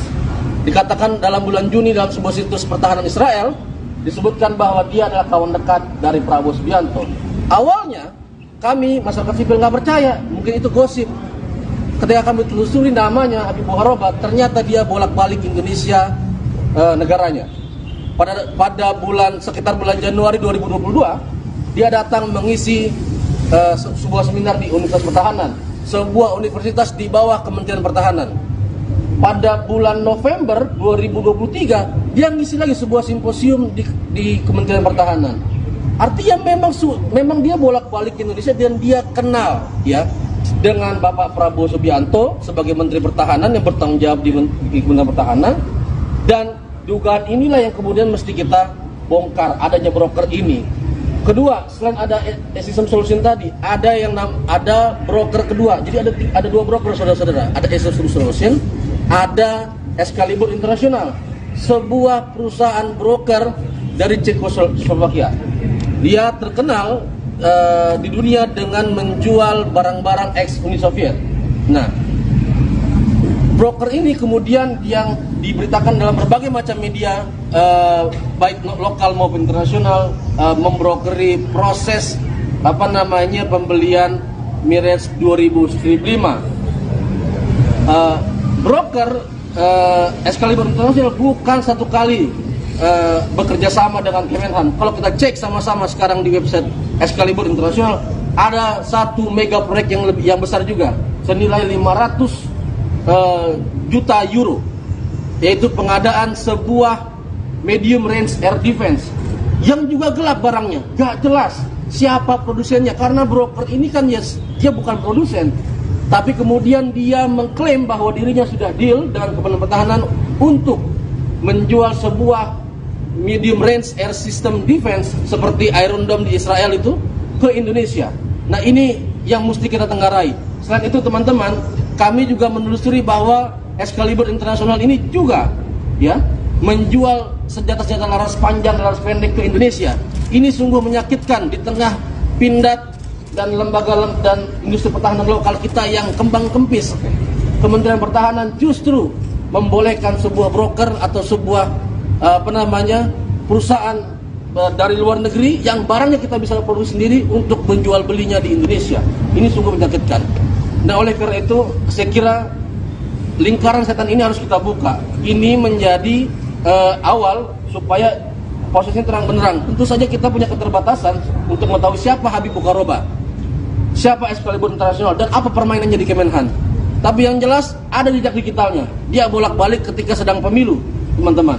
Dan ada dugaan bahwa ada suap di sana. Oleh karena menjadi penting pimpinan KPK untuk segera menyelidiki ini dan membongkar ini seluas-luasnya kepada publik sehingga tidak ada lagi fitnah. Kan kita dikatakan fitnah nih kemarin nih. Supaya tidak ada lagi fitnah, ya. Kalau memang benar katakan benar, kalau memang ada suap telusuri, kalau tidak ada, ya mari kita sama-sama melanjutkan pengawasan masyarakat sipil ini. Saya kira itu. Oke. Laporan ini sama persis dengan apa yang kemarin. Mohon maaf sebelumnya untuk sesi ini kita sudahi dulu. Kawan-kawan dari Koalisi Masyarakat Sipil akan melakukan pelaporan terlebih dahulu. Setelah melakukan pelaporan nanti kita akan melakukan pembacaan. Apa ininya? Tanggapannya? Ya, kita tunggu lagi ya. Dugaan korupsi pembelian jet tempur Kemenhan, Koalisi Sipil lapor KPK. Koalisi Masyarakat Sipil untuk Reformasi Sektor Keamanan bakal melaporkan dugaan korupsi berupa suap pembelian pesawat tempur Mirage tahun 2000-5 oleh Kementerian Pertahanan, Kemhan, ke Komisi Pemberantasan Korupsi, KPK. Pelaporan akan dilakukan Koalisi Masyarakat Sipil untuk Reformasi Sektor Keamanan pada hari ini, Selasa, tanggal 13 Februari tahun 2024. Pelaporan akan dilaksanakan pada Selasa, tanggal 13 Februari tahun 2024, pukul 11 waktu Indonesia Barat, di KPK. Demikian keterangan dalam undangan peliputan laporan dugaan korupsi pengadaan pesawat Mirage tahun 2000-5, yang diterima Kompas.tv, Selasa. Koalisi Sipil menyebutkan pelaporan tersebut didasari adanya proses penyelidikan oleh Badan Anti Korupsi Uni Eropa, Greco, terhadap Menteri Pertahanan, Menhan Prabowo Subianto atas dugaan korupsi pengadaan pesawat Mirage tahun 2000-5. Hal ini semakin dibuktikan dengan adanya sebuah telegram dari Greco EU ke Kedutaan AS di Indonesia mengenai penyelidikan dugaan suap pembelian Mirage tahun 2000-5 oleh Indonesia. Demikian keterangan Koalisi Masyarakat Sipil. Dugaan tersebut, kata mereka juga, dikuatkan dengan bantahan Kemhan melalui siaran pers yang dilakukan pada Selasa, tanggal 12 Februari tahun 2024, yang menyebut bahwa kontrak pembelian Mirage tahun 2000-5 batal dikarenakan adanya syarat yang tidak dipenuhi. Namun diduga kuat indikasi pemberian kickback sebesar 7% dari total kontrak patut ditelusuri lebih lanjut, tegasnya. Herindra mengatakan, isu dugaan korupsi itu bisa mengganggu peta jalan penguatan pertahanan Indonesia. Saya tegaskan bahwa informasi-informasi tersebut adalah sesat, fitnah, kata Herindra seperti dikutip dari rekaman di kanal YouTube Kompas TV. Jika ini terus dikembangkan maka informasi-informasi saat ini dapat memperlemah upaya Kementerian Pertahanan dalam rancang sistem kekuatan pertahanan Indonesia, sambung Herindra. Adapun Koalisi Masyarakat Sipil Koalisi Masyarakat untuk Reformasi Sektor Keamanan yang tergabung dalam pelaporan tersebut yakni Perhimpunan Bantuan Hukum dan Hak Asasi Manusia, PBHI, Imparsial, Indonesia Corruption Watch, ICW, Transparency International Indonesia, TII. Kemudian Sentra Inisiatif, Elsam, Walhi Nasional, Setara Institute, HRWG, Lingkar Madani, dan Kontras. Ya, Assalamualaikum warahmatullahi wabarakatuh. Selamat siang teman-teman jurnalis, terima kasih sudah hadir.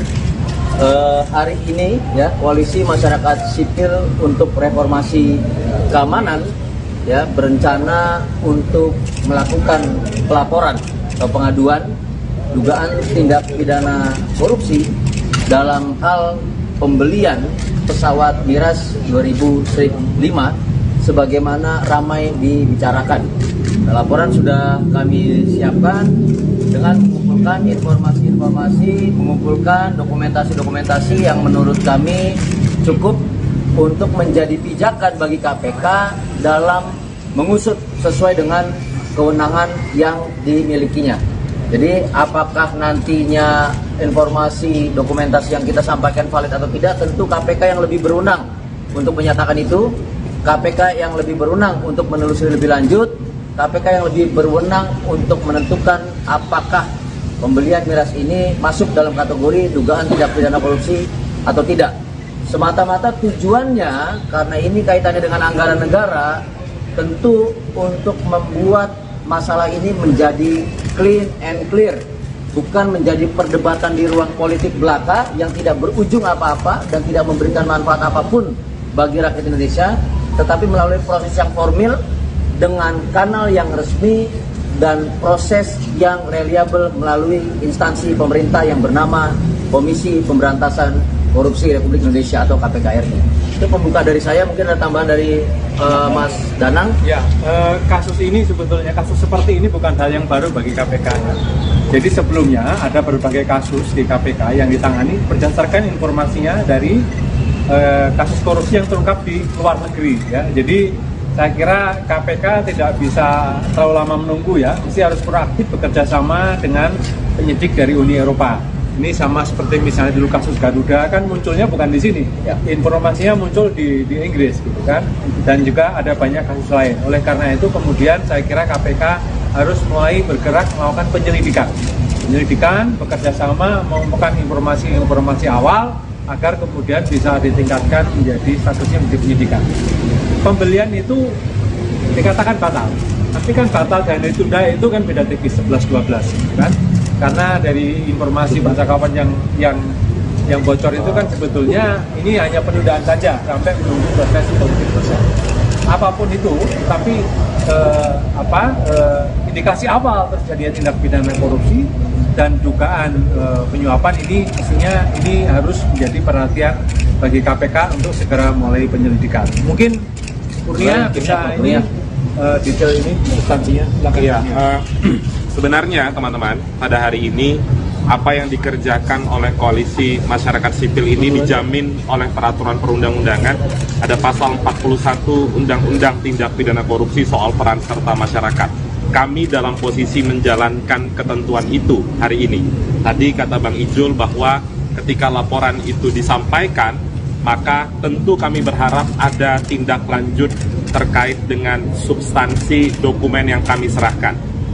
Beberapa waktu lalu pihak Kementerian Pertahanan salah satunya melalui juru bicara Prabowo Subianto, Saudara Dhanil Anzar Simanjuntak mengatakan kontrak ini sudah dibatalkan.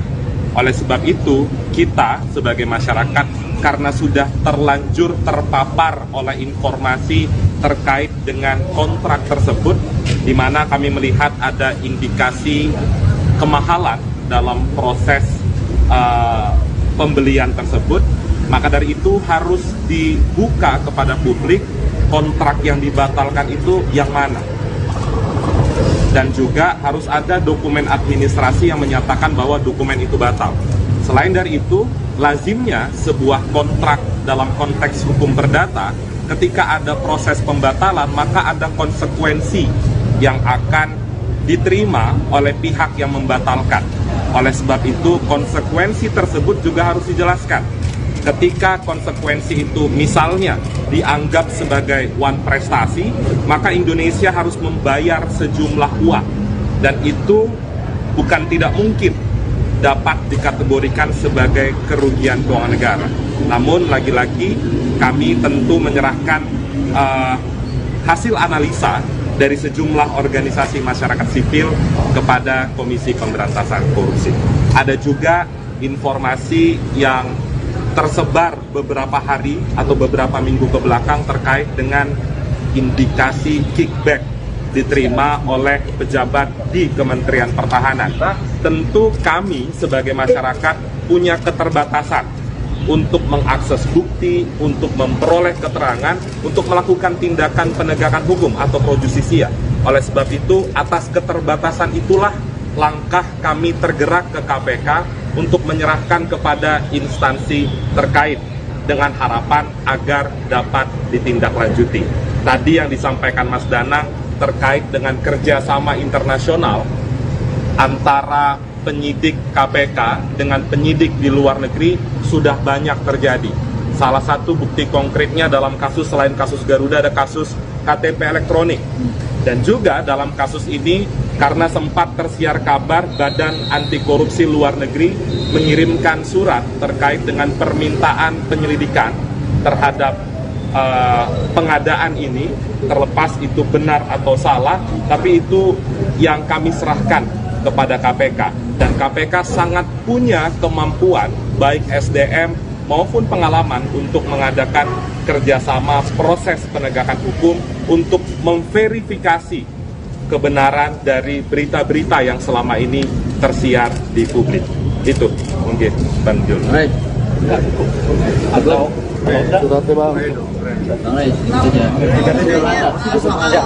mau tanya soal yang 7% kickback itu, apakah informasinya sudah digali lebih dalam dari informan tertentu atau memang yang dari informasi beredar saja terus dikasih ke KPK?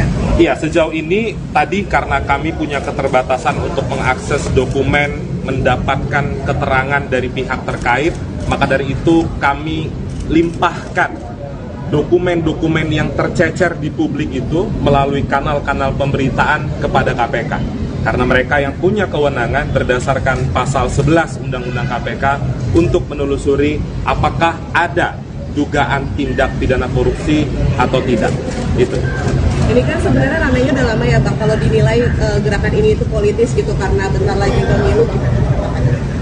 Kami sudah menjelaskan tadi ada 2 pasal yang kami gunakan. Satu, pasal 41 Undang-Undang Tipikor tentang peran serta masyarakat, kemudian pasal 11 Undang-Undang KPK terkait dengan fungsi keberadaan KPK.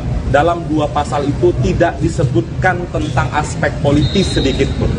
Jadi tentu kami tidak berharap pihak-pihak terkait itu menyudutkan atau memberikan atau melabelisasi gerakan ini adalah gerakan politik, karena ini adalah lembaga penegak hukum dan ini sebenarnya proses pelaporan biasa saja. Kami sebagai masyarakat ingin mengetahui apakah informasi yang beredar di tengah masyarakat ada dugaan tindak pidana korupsi atau tidak, maka dari itu kami serahkan kepada KPK. Saya tambahin sedikit karena ini pertanyaan konsekuensi ya, karena ngomongin durasi, ngomongin timeline. Kalau gitu saya ajak teman-teman mundur ke 2020. Ketika itu Presiden Joko Widodo menyarankan anggaran fantastis untuk Kementerian Pertahanan 1.700 triliun lebih.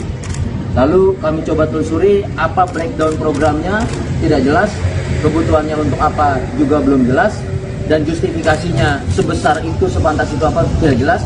Nah, runutan dari tahun 2020 itu sampai sekarang itu masih berlanjut. Kita tidak akan berhenti juga pasca besok nyoblos, enggak. Masih ada lagi yang lain yang terus akan kami contoh, kami kejar. Satu contoh di awal, ketika itu kami tanya soal keterlibatan PT TMI. Ya, penunjukan langsung yang menurut kami bertentangan dengan Undang-Undang Nomor 12 Tahun 2016 tentang Industri Pertahanan. Kami sudah sampaikan secara resmi kepada Ombudsman apakah surat itu maladministrasi atau tidak. Satu. Yang kedua, soal komponen cadangan.